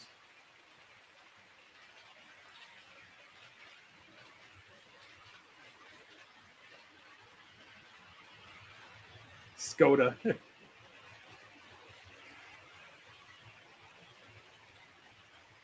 Yeah, it's so funny. I mean, yes, of course Skoda made cars, everything else, but my stupid history lessons, every time I hear Skoda, it's like Krupp. I hear a Krupp coffee maker. My son has a Krupp coffee maker, and I'm like, what does it do? Launch the coffee at Poland? Because when I hear Skoda or I hear Krupp, I think weapons manufacturing.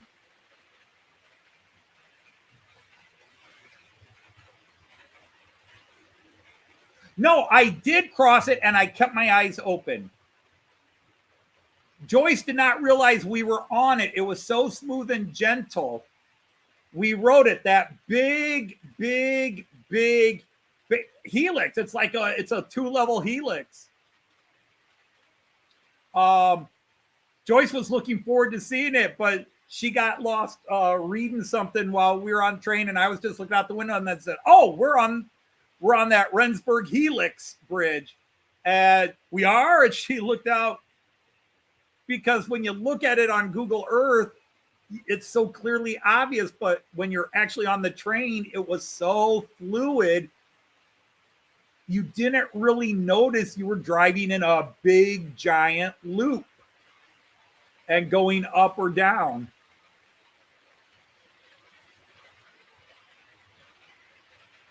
But yeah, driving in a car. See, I handle bridges much better on a train.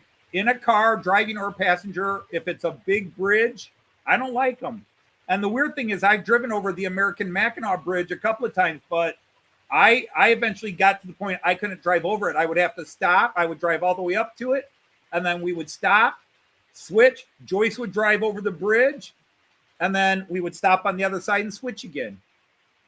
But I no longer could handle driving that bridge.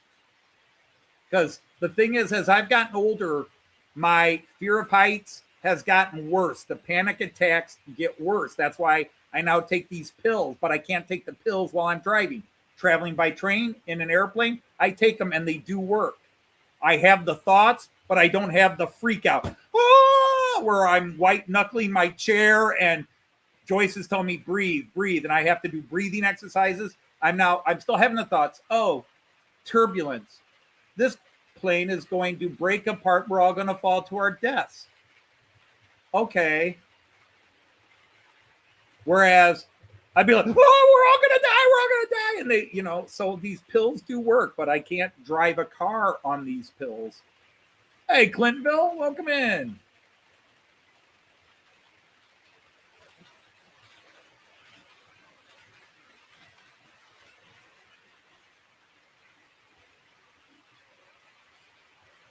Okay, that's cool. That's a cool tip.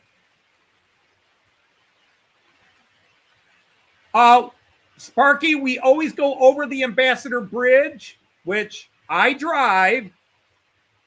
And I drive like this, head down, looking at the car, the bumper of the car in front of me, with Joyce's hand on my arm, talking gently and calmly, and we're playing songs I like on the radio.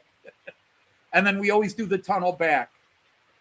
And that is because Joyce doesn't mind the bridge and she hates tunnels. I hate the bridge and I don't mind the tunnel. So it's a trade. We go my way one way and her way the other.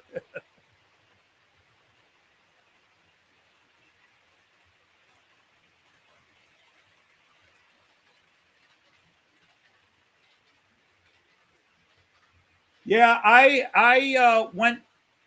do all kinds of construction where I would help, family would get together and help build something. And I've done some roofs, but one time we went to do Joyce's dad's roof at his house, and the roof was steep like this, and it was 3 levels up. It was a 3-floor house. I was like, nope. I'll hand things to you.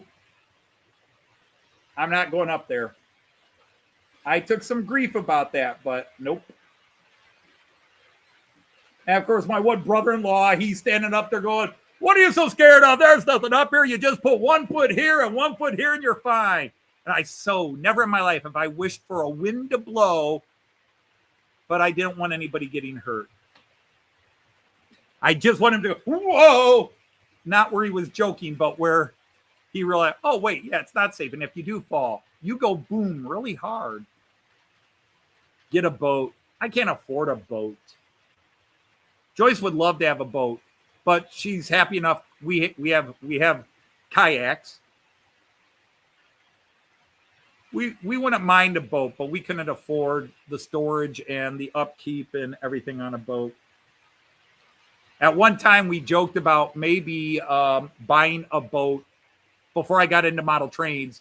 When we both retired, selling the house and buying a houseboat, living on a boat on the lake, and just sailing around the Great Lakes.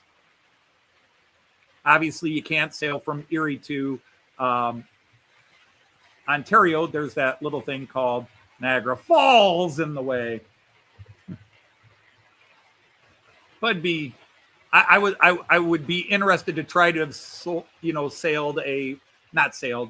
driven a boat, because I don't want a sailboat. I would like a good size boat that has sleeping cabins and basically a house on water.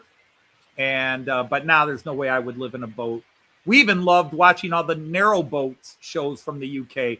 That looks like a dream. And Joyce talked about that. Like, if we went to the UK, could we rent a narrow boat and just travel up? Well, it's like, well, we'd have to learn all the rules. We'd have to learn to drive a narrow boat. You know, Dan Brown, who doesn't do videos anymore. He's been gone for a couple of years now, 3 years. Hey, good night, Sparky. Just went in a car, KJ. Joyce doesn't like tunnels even on a train if they last too long. She doesn't like it. If we do too many tunnels, it bothers her. Like when we took ACee down to Kempton. We were in the north. We were in Delmenhorst, and we went from Delmenhorst all the way down to the Allgäu region of, right on the border between Baden-Württemberg and Bavaria. We went down to the Allgäu region, and we were staying in Kempten. We went through a lot of tunnels through the heart of Germany, the Harz Mountains and so forth. Joyce did not enjoy that. She was sick of tunnels by the time we got done. But bridges in a train don't bother me. I can sit on the inside. I can look inside. I can play my game, my computer.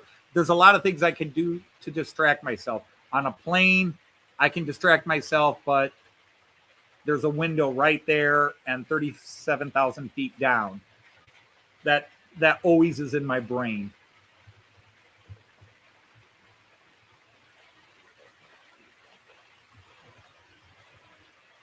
Well, that's nice.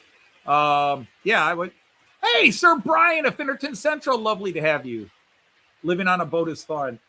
But, of course, there's that old adage that we've heard too many times. What does boat stand for? Break out another 1,000. The upkeep on them is ridiculous. You got to buy it, and then the upkeep is almost like a house payment. And besides, unless I somehow inherited one of Jeff Bezos's yachts, I wouldn't have a place for a train layout on a boat. I'd have to do much smaller. Hey, Sir Anthony Borden, how are you? Hey, Tracks on Scale, or Tracks Ton Scale. Welcome in, welcome in. You have been here before, Knighted, but I'm not recognizing the code name. I'm going to have to see who that is. Da, da, da, da, da, da, da. I'm waiting to hear if Joyce makes it home. Da, da, da, da, da, da. That video. That's why I'm not seeing what I want. That's the video I got to watch. Live. It's Tracks to, it's Jeff, Tracks to N Scale. Gotcha. I would have to go Z scale and still would not have. Yeah, I'm not going Z scale. Anybody who's watched even my Fowler car video where I'm trying to hold the car and turn the little motor on the Fowler car. Yeah, I don't do, I'm not doing little. If I change scales, it's to go bigger, but nobody makes, as far as I know, nobody makes an O-gauge ICE3 or a Railjet. If they do, somebody show it to me, and then I might build a backyard. I'll build a giant, I'll just loop it around my entire yard, front yard and back, just so it has a nice long run. 2 lanes. I'll sell all of this. I'll just have a Railjet and an ICE3 just running reverse loops all around my little backyard and into my front yard and around. Nah, I'll stick to this.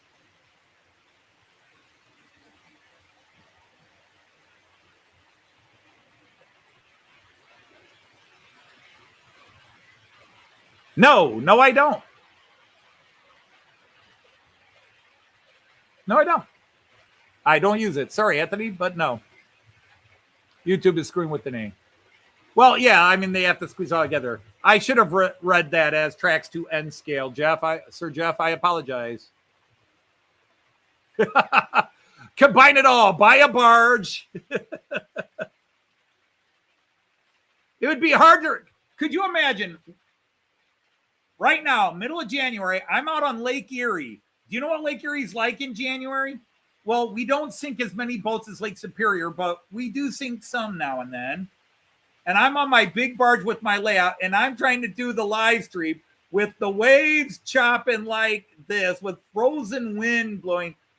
Yeah, so even if I enclose it, a big king bed in the middle of the barge where Joyce and I can sleep and a TV to watch. But yeah, I'm trying to run my trains. Oh, look, my trains are all off the, we hit another wave. All my trains are off the rails again. Whoop, big wave. Oh, look, Delmenhorst just flew over to Bremen side now. All right, guys, it'll be a 3-hour delay while I put all the buildings from this side of the layout back to that side. Simulated HO scale earthquake. It wouldn't even be simulated. It would be real. Raymond Lakes, big, beautiful bridge. Just stop. What's the bridge on your way? It's not the Victoria Bridge, but it's just a few kilometers north of Niagara Falls, because it's always there looming, because I always bypass Hamilton and take the, what is it, the Green River Valley, Green River Valley or whatever bypass, so we don't go into Hamilton or up to Toronto and take that one long bridge. But there's always a bridge. Things are changing on your channel. Yes, they are.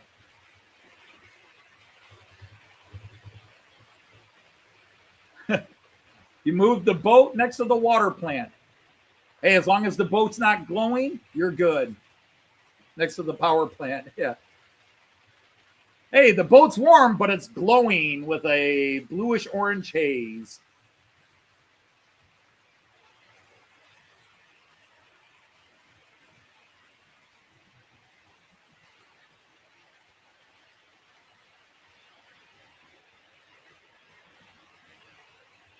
But yes, it's nope,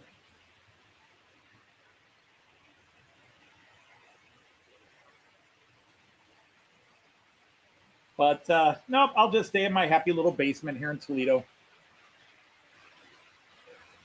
I've been to Thunder Bay and I've been up to the main part of Lake Superior, but Joyce never has. Joyce also wants to go to the Grand Canyon. And I've been to the Grand Canyon. And she's wanted for 40 years to go to the Grand Canyon. And I always, someday, dear, and I always tell her when she retires, we'll go out to the Grand Canyon. Because I've been to the Grand Canyon. And it's a big hole. It's a big, beautiful hole in the ground. But it's a big hole.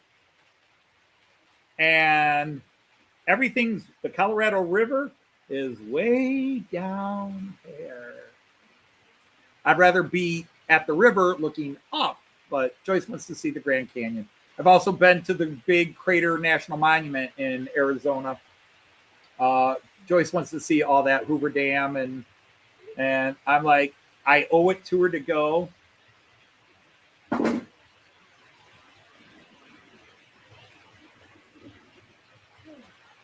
It takes, if I'm driving by myself, it takes me 5.5, 6 hours. If I'm driving with Joyce, it takes 6.5, 7.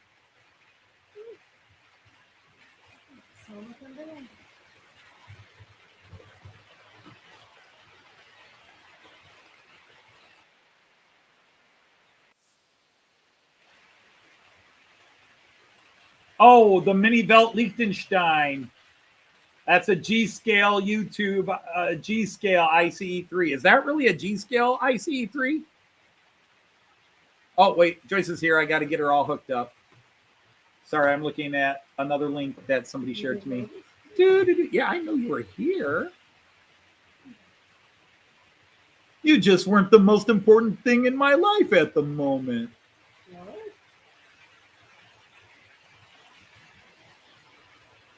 At the moment. All right, where is it? There it is. Bingo, bango, bongo. Hello, bongo. Oh, is he that too? That's Ringo. Hello. Oh, is he that too? Hello, bongo. Morecambe and Wise. God, they were brilliant. I gave Joyce a dissertation on how brilliant Peter Cook was. Why he was one of the greatest comedic minds. And Joyce was like, that's nice, dear. All right, have a microphone. Yeah, Gee. hard Give time. me the mic. Get the camera on. Oh, for heaven's sakes.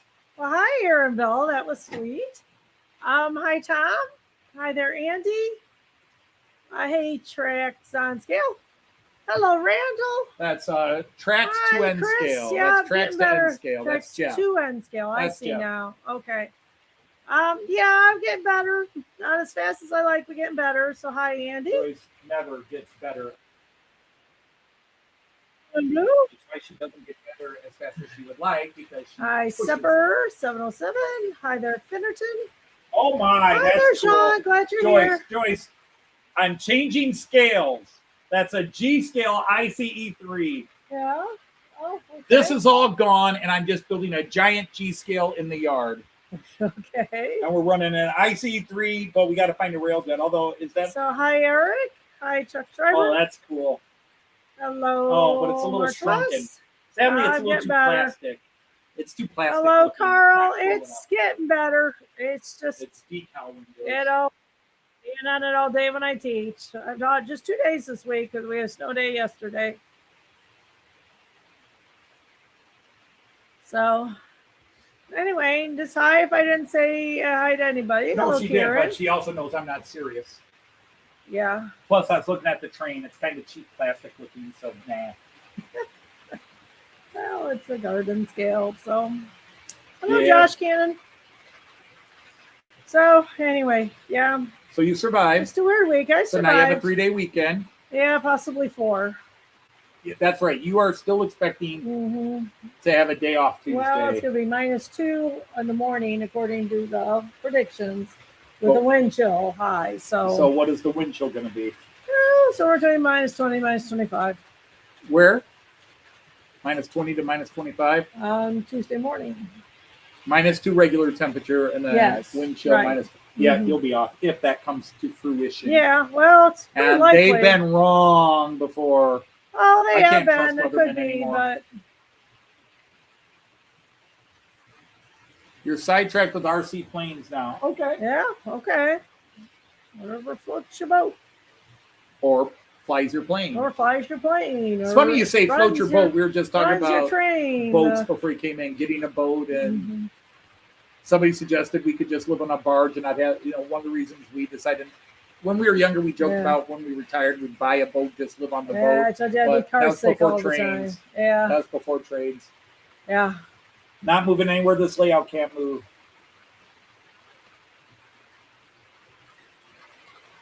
So, oh, it's all good. You're welcome in the train channels. Well, I haven't been looking. Yeah, the stories are okay. We're more concerned. The Cahaton company are more concerned about Fredo's inconsistent driving.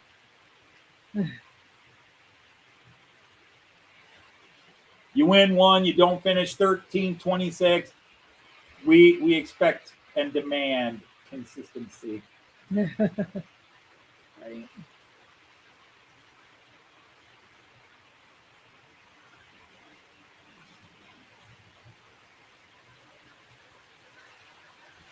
Yeah, I've noticed you've added some AI voices. I think they're AI voices. Otherwise, you've gotten really good at doing voices. I refuse to use AI voices. If I can't make the voice, you're doing it. Great. You know how well I do it. Back in black! Hit the track! Go with the feedback. Break loose! What to do? Just and hold the feedback. Oh, I don't think the COD Enterprise group's going to be too impressed, okay? Oh, man. I see. My N scale is getting finished. When I'm done, I'll be switching over to the other things. Okay. And the CapCut app, voice filters. Interesting.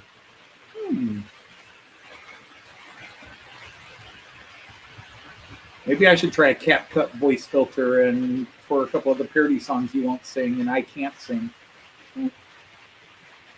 I've got like 5 or 6 new ones started, and I get like one stanza in and can't. I cannot write right now. I lose the mojo. I thought I was really in a good positive vein, and things just kind of went sideways. You falling down the stairs and busting up your knee and ankles in it. Didn't help anything, yeah. But dare I say, we are 2 hours and 20 minutes into my live stream. Not a single gremlin. Yay! I mean, not the remotest of hiccups. Sweet. Even that, you remember I was telling you on Tuesday and Wednesday that 102 has been a pain in the ass. He's gliding along happily. He has slowed down a bit, so he's getting tired, obviously. Yeah. But he's glided along beautifully. Everybody is running smooth as silk. Okay, that is great. Or smooth as wet leather, which sounds more fun than silk, but that's a different story. Uh-huh.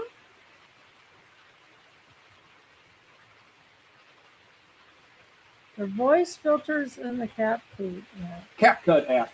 Okay. Say that 3 times fast. CapCut app. CapCut app. Yeah, CapCut app. can't do that.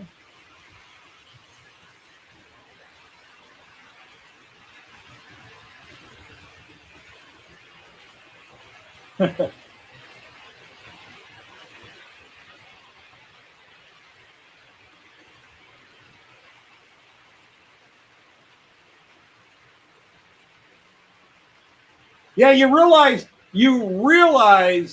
Randall, that all I have to do is announce that Fredo is a eunuch or he's gay, and your entire universe disappears.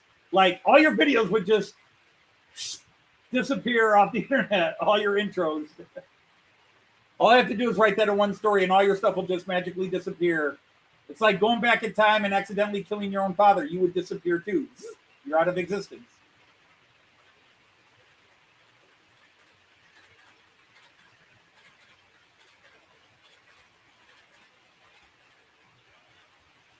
And a bus to the race course.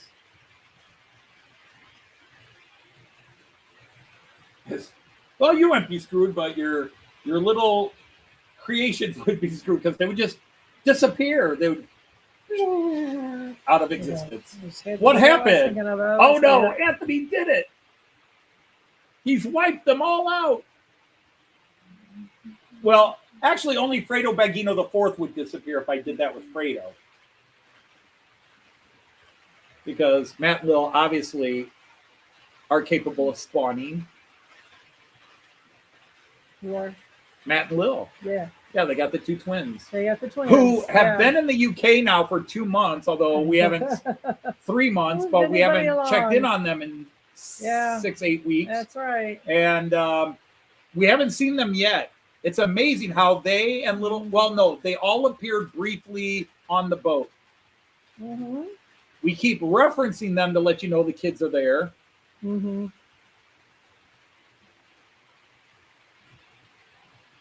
Sadly, I don't do enough with We Call Him Dan and for people to get the joke Right. there. Right. That's funny. Undo the snap. Yeah, it really would be. It would be the Yeah. Thanos, Thanos the snap, Infinity Gems.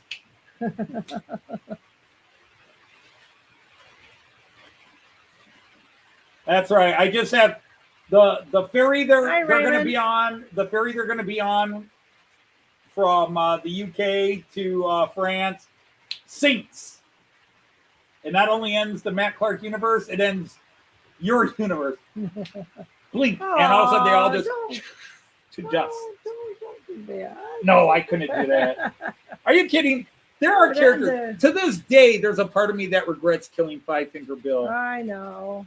No, you can't say I know. You have to say you mean Four Finger Bill. You mean See, to this day, Four-Finger okay, Bill, you got to play it right. with me.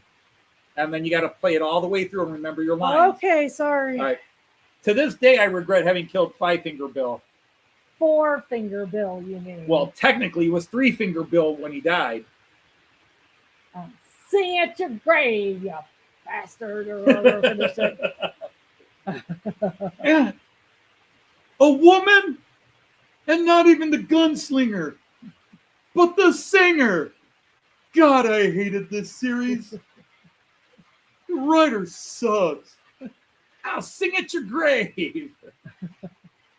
That really was. I actually loved, even though he's dying, I love that bit, that little mini rant from Bill. What? A woman, and not even the gunslinger, but the singer. God, I hated this series. Oh, God, that's only making it worse. Yeah. Because I'm doing his voice and I'm missing him You now. are missing him now, yeah. Oh, from his spinny chair. Uh-oh. Kaya's in his like- spinny chair. Sounds All right. like Chris. If you aren't familiar with this part of our show, you all have to cover your ears. Yep. Hi, Great Northern Greg. Hey, Greg. Well, I've already said hi to Yeah. Sir Greg. All right, Hey, here Greg. we go. Whoops, you got to turn the camera back. Ready? Ready. Kaya! Kaya, Opa loves you. Opa loves you. We missed you yesterday. How you doing? You had a fun snow day. You had a fun snow day, but we Yeah. missed you. I got a did. couple of things that we're waiting for you to come play with That's them. right. A couple new toys. We had a Captain Turbot and the Farmer Owl. Yeah, Captain Turbot and Farmer Owl are here to join your other Paw Patrol toys that Right. you have here. All right, let's go How back. was my busy day teaching? Not really that bad, to be honest. Even the child who was so far off wasn't. So it was a little weird.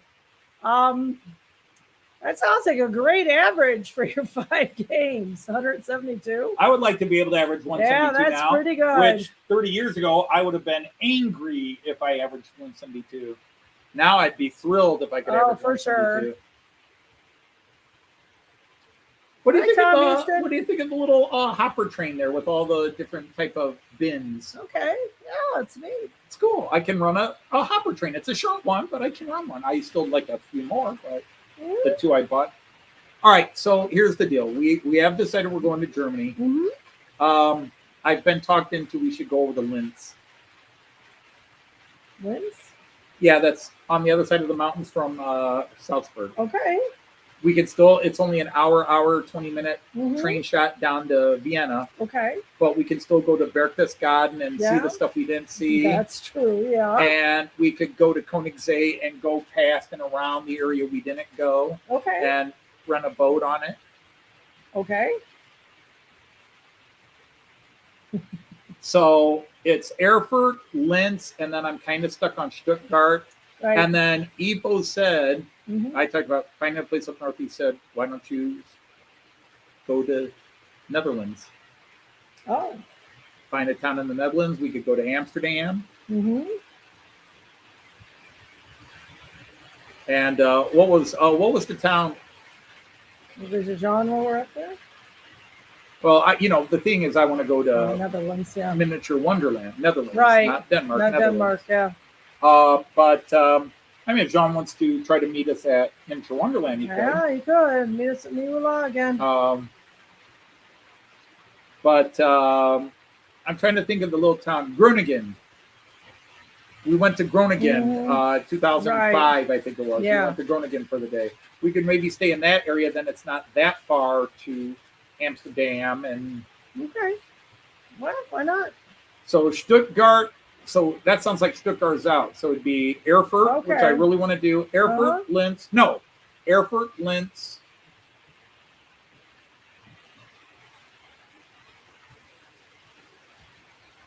Stuttgart. Maybe I just do 6 in each instead of a week in each. Okay. 6 in each, and then that would allow us a couple of days in Hamburg. Yeah, I shall follow you. I prefer you walk in front.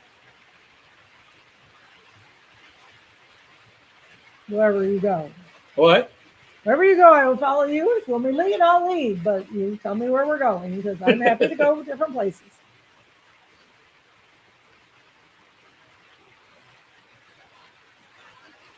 Yeah, you had snow in Ireland. I feel like you had a lot of snow in the. Hey, Sir Simon of Simon's Train. We had a lot of snow, but we had ice underneath it. And it really wasn't fun. He'll change his mind by tomorrow night. No. The only thing that changes mind is money. That's why we're not here in the UK. Yeah, we just cannot find a truly affordable. And then when we are trying to really set our spaces, we just. Could we afford it's kind the of UK? A negotiation. Could we afford the UK at the prices they're quoting us? Technically, yes, but then we wouldn't travel to Australia the next year. Yeah, I mean it's a lot. It would kill our traveling. Yeah. Yeah, it was a lot. So it'd be trip to the UK this year and nowhere for 2 years, or cheaper trip this year, cheaper trip next year. In the fall after we'll go to Getz again in that area. So what we're going to do is we'll visit in the because Joyce will be retired. In the fall when I retire. Joyce is expecting to be retiring next year. Yeah. So we can go to Australia. But instead of just flying in and doing a quickie weekend at Getz, we can come in and do a week or so where the cost of, but Joyce will have her retirement pay, so the money won't be a big deal. We are not going to do that if we are going to Australia in the fall. We are not going to turn around. I thought we had talked around to do Australia earlier. We don't want to do Australia earlier. Why? You want to go when all the bugs and everything are waking up? Well, okay, I'm with you. The bugs, the spiders, so are you the talking, snakes. What, July or June again? June and July, maybe. Okay, I'm all right we'll talk about that. We'll talk to Artie about Otherwise, it. we'll do Getz in 2026. All right, take care, Josh. Or 2026, 2028. So it's going to be a 2-year delay. See you in a little more, Schweizig. All right, take care, Josh. What about seeing a little bit more Schleswig-Holstein? Gee, I wonder why somebody wants us to come all the way up to Schleswig-Holstein. Oh, John. I say you can meet us down in Hamburg again. That would be fun. We've been wanting to get into the Netherlands, so that might be an excuse. Yeah, I think so. The only thing is I didn't see if Evo commented on us being in Groningen. Because, I mean, as an American, you look at the map and Netherlands is small. But once you're in a town, it's a long way to here to here to here. Yeah, sure it is. Your can has been kicked down the road.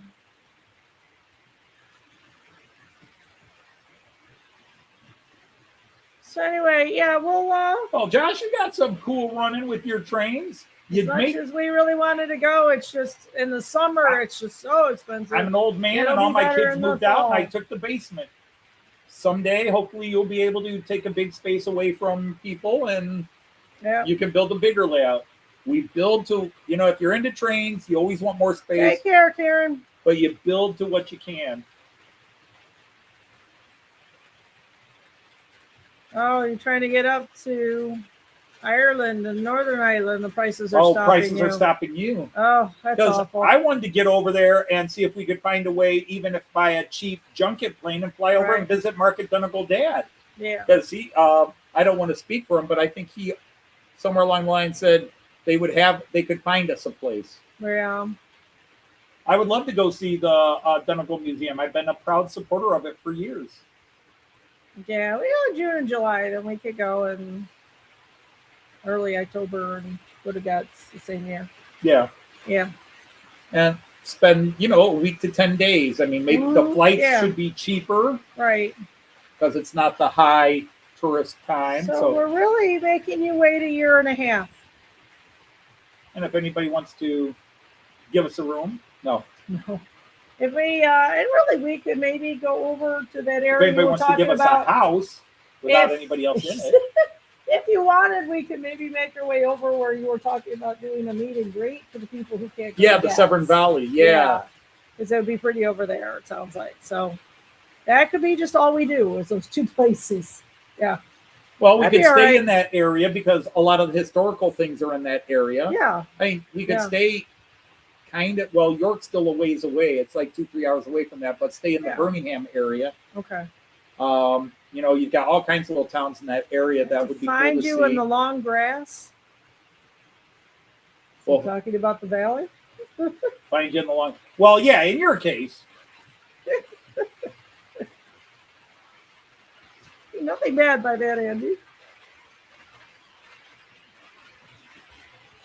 You'll save some bargains for us, huh?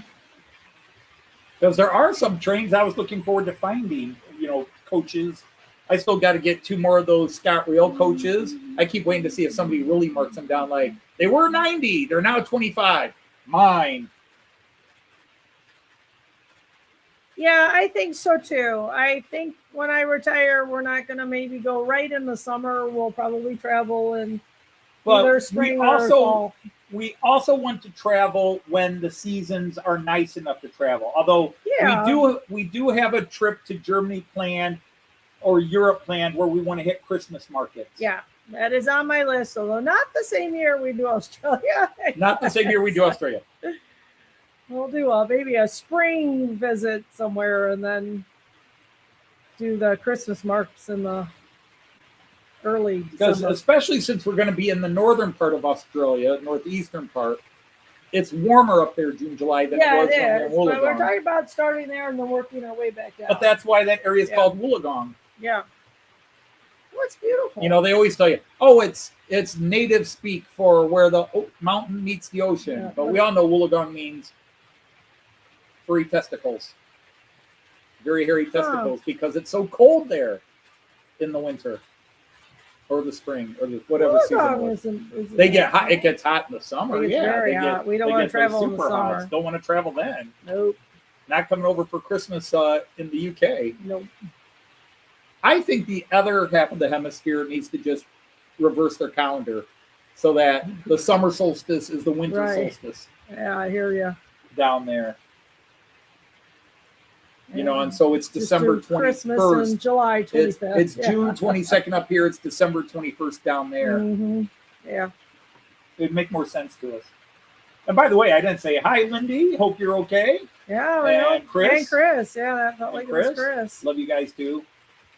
During Carnival season. Oh, Carnival, yeah. When you're in Prince.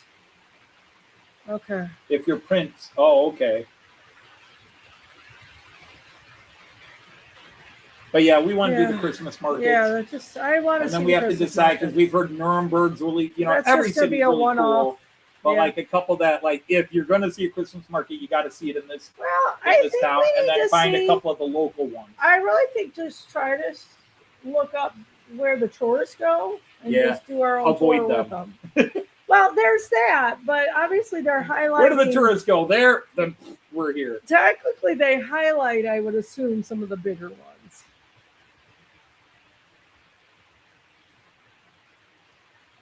But some of you come to America. What do you mean all you're doing We got a room. We got a room. It's been fumigated since Artie was here, so the bugs are dead.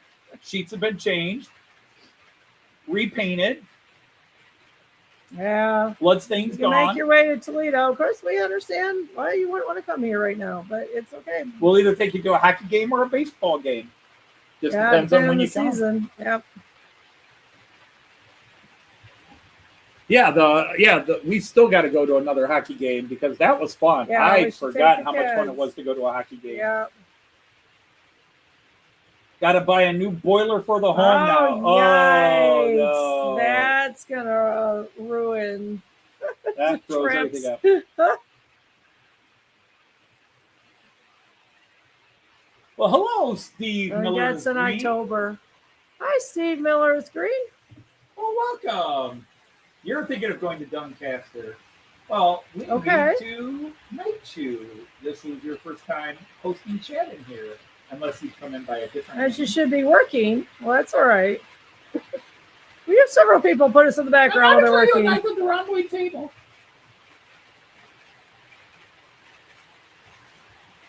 Baseball and ice hockey hurts. We don't think they overlap.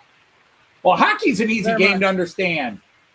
Yeah. Hit the man, put the puck in the net. Put the puck in the net. Yeah, Baseball's a little harder to explain. Yeah, agreed. Is Tammy putting you to work, Artie? Well, she tried that the first time Artie stayed with her. Mm-hmm. Then when they got done having to fix everything, they won't even let him shovel the snow when he gets it. Yeah, But Artie, well, you saw the video. Artie and Ray went out at Spartanburg, South Carolina. That was Lee again. They did what in Southford? They were rail fanning. You saw the Facebook post where they were rail fanning at Spartanburg, and they had the Australian flag out there. Yeah. And most of the people riding by go, "Why is there no what's Australian that? flag? Yeah, Are they you don't kidding me? even Probably recognize didn't know it was an Australian flag. What's that flag? And the British invaded again. I thought we kicked their asses 250 years ago. Right. There for hockey, he plays golf instead, right? Oh yeah. That's expensive. Yeah. Oh, I'm sorry, Aaron. Yeah, that is not cool. Good evening, Anthony Dodge and Joyce. I always get the formal. Hi, James. Well, you all Hello, Sir out James here. Galton. You're doing what the British couldn't. I'm doing what the British couldn't. Well, I will say we were in a museum, and it had all the redcoat stuff, and I think we felt a little uncomfortable at that point in life. Oh, Steve. Sir Steve, you've missed nothing. It's just this, except Joyce wasn't here before 5 o'clock. Right. Joyce always arrives at 5 o'clock. She has her appointed time she arrives. She's a prima donna. I am a prima donna. I stay all day, get some things Her done. tired, I've worked all week face, plus the ow, my big knee boo-boo and my ankle boo-boo. Yeah. You've had a rough week. I've had a rough week. Yeah, and that, plus the 2.5-hour car ride home. Oh, good Lord, that was hard. Yeah. If we get a Polish kielbasa. Kielbasa, we would assume, with a K. That's Deutsch. Kielbasa. No, kielbasa is not Deutsch. It's Polish. It's Polish. I just was thinking I'm wrong. Polish sausage. I'm not wrong. kielbasa. Kielbasa. But yeah, no, Does it's she just, do sauerkraut I run with my it? trains and babble. My mama did sauerkraut and mashed potatoes. And and crazy I enough, a left lot the of people house. come and watch it. I truly do not like a sauerkraut. I run a bunch of European trains and a bunch of guys from the Sitting with UK. 3 hot water bottles, 3-layer jumpers, and woolly hats and socks. Yeah, it's got to be cold. Yikes. Oh, I'm so sorry, Aaron. You pushed her again. Truth is, she rolled. Tammy is saying you pushed her again. Truth is, she rolled. Well, I hope she's okay. But yeah, Steve, I'm an Well, American. Aaronville, I hope you're getting your boiler fast. Woof. I'm an American. I run German, Central European trains, and a bunch of guys from the UK come and hang out. Can you get some, And what we we get call some- space heaters? Some from the Netherlands, some from Germany. Occasionally we get the Czech Republic and Denmark, and I think I mentioned Netherlands. We did that And upstairs when it got France so and cold in Belgium. the We winter. got France and Belgium represented here. And then we gave up and got our heat pump. No macaroni and cheese with it. Okay, that's a good combination. Yeah, They kielbasa, say, macaroni yeah. and cheese is always good, but with kielbasa, it's Yeah, good. kielbasa is good with mac and cheese. I like kielbasa, just not sauerkraut. You need Andy's dead rabbit Can head. Märklin Yeah. Digital run on DCC? I don't think so. No. Well, okay. Let's get this clear. It's a 3-rail thing. Märklin is DCC if Right. you use the word DCC to mean digital. Märklin Right. has a different language, MM, but everything I'm running is digital. So if you have a digital system, it could run on it. However, Märklin cannot run on right. your system if you're running a 2-rail system, because Märklin is 3-rail. So think like Lionel, but HO gauge. Oh golly, I'm so But sorry. if you Ergo. love a Märklin train that I that's no have fun. and want it in 2-rail, just look for the same thing by Tricks Yeah. or Roco and Piko. Mhm. Make most of their 80% of their stock, 70% of their stock is 2-rail stuff, but they make some 3-rail stuff for Märklin. I'm glad because we in weren't. Germany, See, you get a Märklin space rules. heater though. They're electric. Space heater, yeah, They're electric space heater. which is But expensive. space but heaters and electricity is super expensive it in the is. UK. But when you're that cold, Yeah. oh, you went a month without running water. That's Eek. awful. You're too far out to get city water, I assume, huh? That's what he Yeah. meant. DCC 3-rail. Yeah, I mean, almost, I cannot speak for like Power Cab or NCE and those, the American cab companies. But Z21, Yeah, we've been there a lot, Steve. the E-Costs, Have you taken 10 all trips read Märklin. to Germany? They On that? just read them. How many trips to Germany have we taken? Oh my goodness. It's a lot. A lot. Yeah. We know our way around.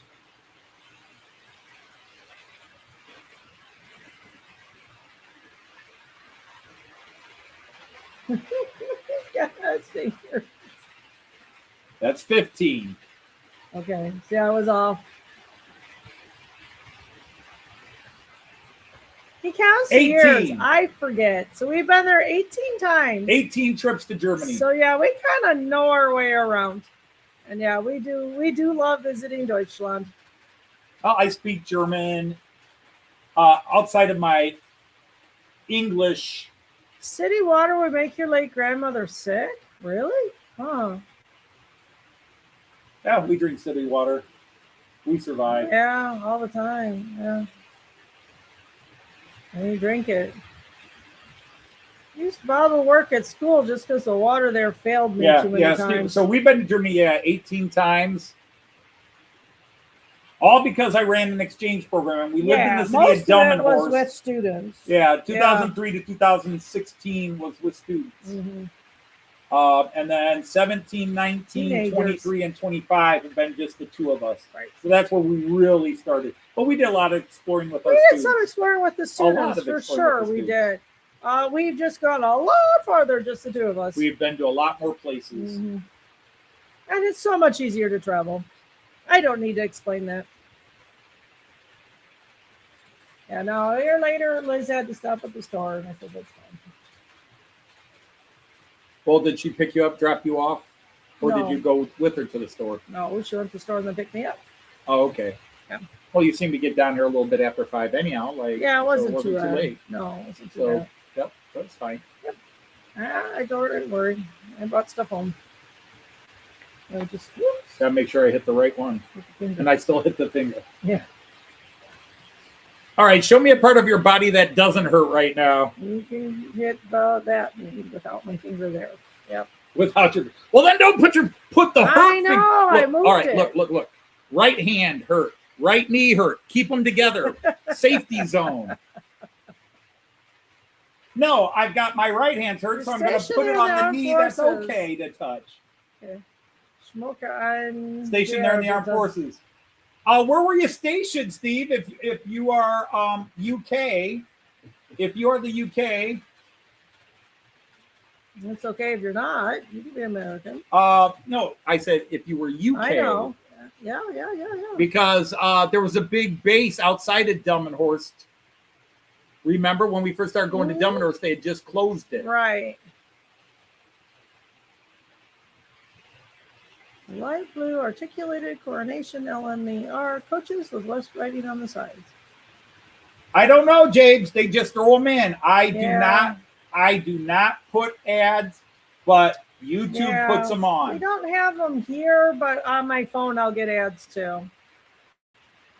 Yeah, if you're on the phone, you definitely get the ads. You get fewer on the But computer. no, I've seen them. but They they should- suggest ACee puts them in, and he says no and clicks it off. So he tries not to. So France, 1 hour, 2016. Germany once in 2016. Belgium and the Netherlands twice, 2016. I have spent Ireland once in 2024. That's spent cool. about About You've been all over 10 the place. hours. I have spent 10 to 12 Okay. hours in France, but it was Guter. all in Charles de Gaulle Airport. Guter slow. Gütersloh.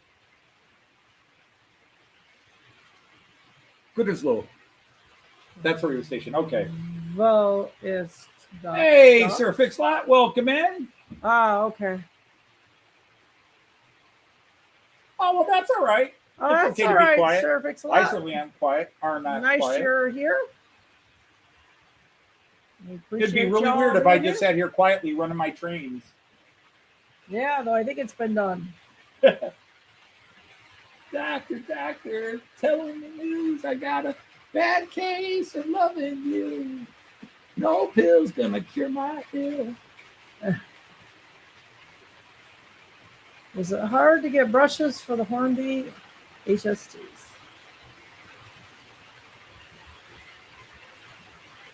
Lily Station for an hour, which is why you were in France for an hour. Okay, you get stuck at the station. Lil Station. Did you say Lily? I think I did. We have a lot of lilies. Next I we'll don't say know, I can't Edinburgh see and it. get all these people mad. Yeah, really. Although if I accidentally slip and say Edinburgh and I get yelled at, it's pronounced Edinburgh. That's the way it's pronounced. You pronounce it Edinburgh. I always go, well, what do you call the capital of France? And they'll say Paris. We watched. Why don't you call it Paris? That's what it's called. Right. I was watching a video, Dr. Binox, clearly Indian, Okay. Indian as in, the subcontinent. gotcha. And wow, did he pronounce some things weirdly? Organism is not an organism. What was the other one he was saying weird?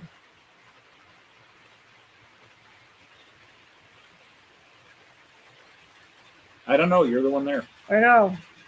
I'm trying to replay it. It happens when it's not your native language. Yeah, and you that's pronounce like things now are the UK people saying it like that, or is that What do you mean you need a some proper subcontinent brushes? English? I don't know. The brushes we got are working fine. The thing ran like a dream last week.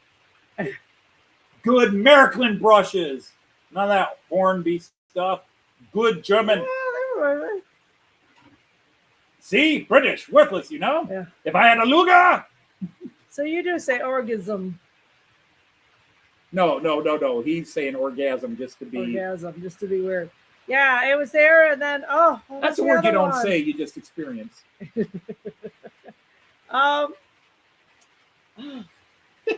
Now it's really bothering me.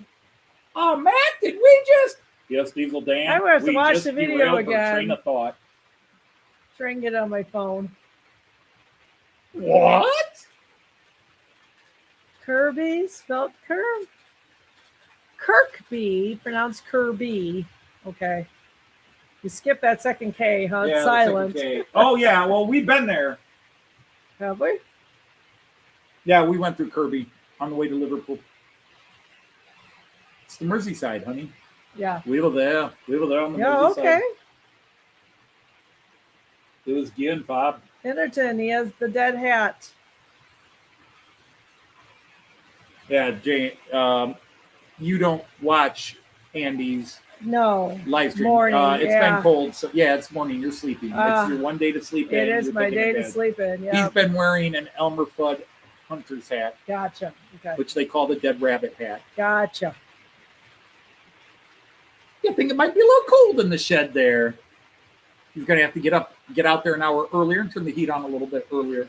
Yeah. I turn that thing on first thing in the morning.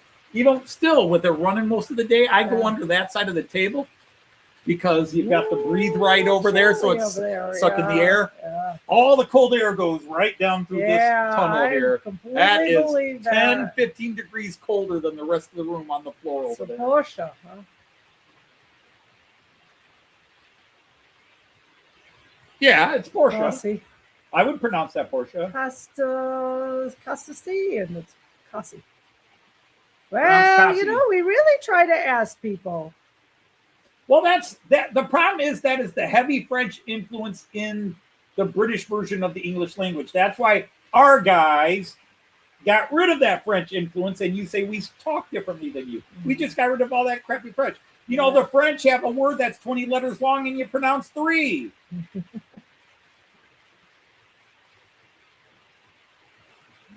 And it says, I'm so tight, I squeak.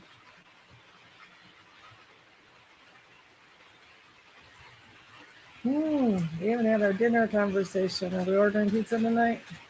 Marco's Pizza sounds really good. All right, we can order Marco's. You have to order it, though, because I can't. So, but also pizza. Pizza sounds pretty good. Well, we can do pizza then. Which one sounds better?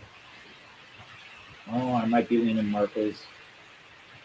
We'll find an American Girl store in Europe. I kind of wouldn't expect it, but then again, we've been surprised more than once. Marco's Pizza, the Marco's one? the best Filipino pizza in the world. You get a free pair of shoes with every extra large.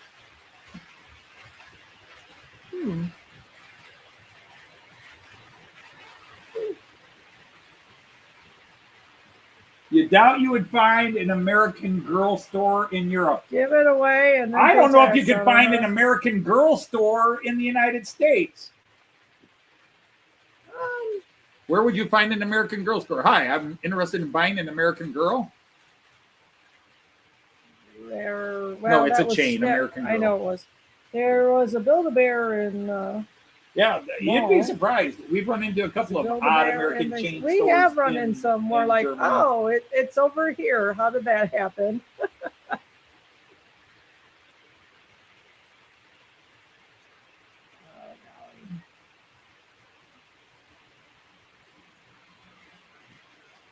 There's one in LA, okay? He's just missing the blunderbuss. Yeah, Costa C is pronounced Cassie. Well, that's like Worcester, Leicester. It should be Leicester, but no, it's Leicester. It's Worcestershire, and you guys say Worcester.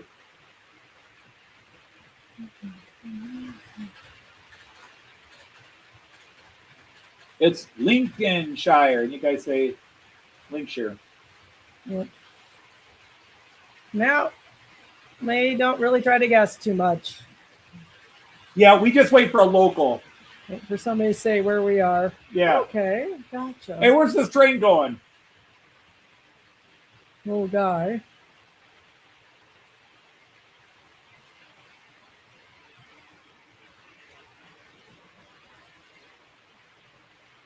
And don't even get us started on the Yorkshire dialect or the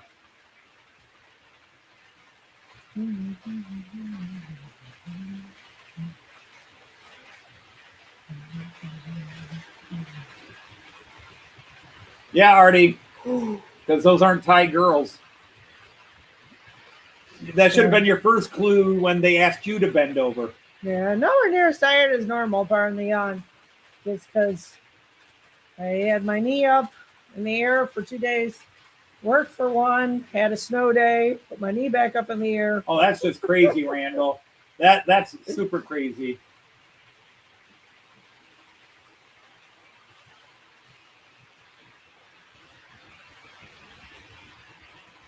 Wow. Now, Ohio has a lot of interesting names too, but they don't like skip a lot of letters and stuff. It's more just how do they pronounce the vowels and things like that. Yeah, it's more different pronunciation. Yeah. Like, do you say Chillicothe, Ohio, or do you say Chillicothe, Ohio? Right. Ooh. Is it Medina or Medina? Medina. Medina. It's not Medina. It's Medina. It's Medina, but it could be Medina. Could be Medina. Some people say Medina. Until we clarify that. Nope. It should be Medina. It's pronounced Medina. Tuscarawas and what? Tuscarawas. Tuscarawas County. Yeah. Tuscarora. You don't pronounce the S. Tuscarora County. Bucyrus. B-U-C-Y. Yeah, we got a lot in Ohio. Well, you know what? Let him finish his uphill battle. Actually, what I'll do is just stop them close by. Liz wants a sub or something. What happened? We'll see if Liz wants a sub or something. Funky cold Medina. Yeah. It's on its way to Cleveland, so. Yeah. Medina's where Ormondy's is. That's You've what been booted for that's the only Germany. reason I go. That's the only reason I go to Medina, Ohio, is Ormondy's. I haven't talked to Even all Artie your has people. now been in Medina, Ohio, That's and true. Ormondy's. That is true. Artie spent a little bit of money there. Let's just leave it at that. Artie spent a little bit of money there. Oh, you were black riding. What? Who? What? Eric Eisenbahn. Well, I'd get I away knew without you buying a ticket. I got caught, pulled the dumb tourist route, and was left off paying the Oh, normal you were rate. black riding. Gotcha. Yeah. It sounded like you said black writing. Oh, back riding. Black writing, yeah. Schwarzfahrer. Schwarzfahrer. Oh, sorry, guys. Sorry. I've gotten away with it a couple of times because I think it was stupid that the train we need to take to Bremen to go to Goslar leaves that's 2 true. minutes before 9 o'clock. Right. And the next one doesn't come for an hour, and we really need to be and on our that early ticket one. starts at 9 o'clock. So, Yeah, you know, the state ticket yeah, started. we've been a few minutes early. We've actually had Germans vouch for us. Yeah, we had the one girl. Yeah. Yeah, they got on. They got on the Bremen. Yeah. No, we got on at Delmenhorst. Yeah, it's all right, but thank you. Ooh, that didn't sound good. He's slipping a bit. The time you fare evaded was on the Edinburgh trams. Can work the bloody ticket machine. Understand that. So gradually I felt guilty, and I would go in and buy a pass, and it would cost us like $20 for my Well, students Ray, to go you are from. very right. So I think we're aiming for 27 in Well, we try. We try to bring a little kindness. yeah, we do. We try. We will arrive in the fall of 27. We'll be nice to them if they be nice to us. I'll be really nice. Never mind. Yeah. Only time I fare evaded was The Z and Edinburgh Scottish tram. is a Y or a Oh, G. well, technically we black ride all the time on the Hamburg subway. I've never paid for the Hamburg subway. I don't think I've ever paid for the Berlin subway. Most of the time, though, we have. There was one time guys were ticket checking on the Berlin subway, I think it was, and we got off on the next stop before they got to us. Oh, we're stopping. Thank goodness. Yeah. It was like every minute and a half a Yeah, stop. we very often have a ticket anyway that covers it. Well, yeah, we have when we have the state ticket, but in Berlin, well, no, that's right. With Berlin, we started buying the 3-day pass with the students. So we had that. But yeah, there was that one time we got out quickly. Maybe it was when we were in Hamburg, but because the state ticket covers the subways too. And we usually have a state ticket on us. Yep. So typically. Yeah, I'm trying to look for something, and I'm on. There's all these screens here. Okay, another Friday live stream has come and gone. 302 consecutive. Woo! Woo. And I can say it now. This was a complete gremlinless live stream, the way they used to be. The gremlins were fat on their overeating and drinking last week when they were raising so much hell. They apparently are still sleeping. But yeah, we survived the gremlins. Gotta take my mic back. So hello, the switcher. No, Hi, Switcher. Some might consider it lucky you missed us, but we're we're just wrapping up. It's nice that you popped in and thought of us. That's always cool. So anyhow, Hot Dog Pilot Andy is finally getting his train apparently tomorrow, the locomotive that he bought 7 weeks ago, and I shipped to him 7 weeks ago. Yeah. It's been Well, I actually bought it 2 months ago, and I shipped it 7 weeks ago. quite a trip. It's not even quite a trip. Chicago, London, back to Chicago, back to London, back to Chicago, London, and this time it stayed. Now, of course, the first time it went. All right. So anyhow, we want to thank you all who joined us today. Indeed.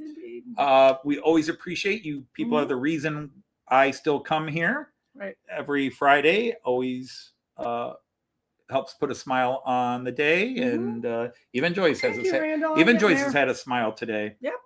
Well, see, there it was. It's a short week. Oh, there you go. See, short week smile. Yeah. All right. So, on that note, we're gonna say Auf Wiedersehen Choose and happy trades. Take care, everybody.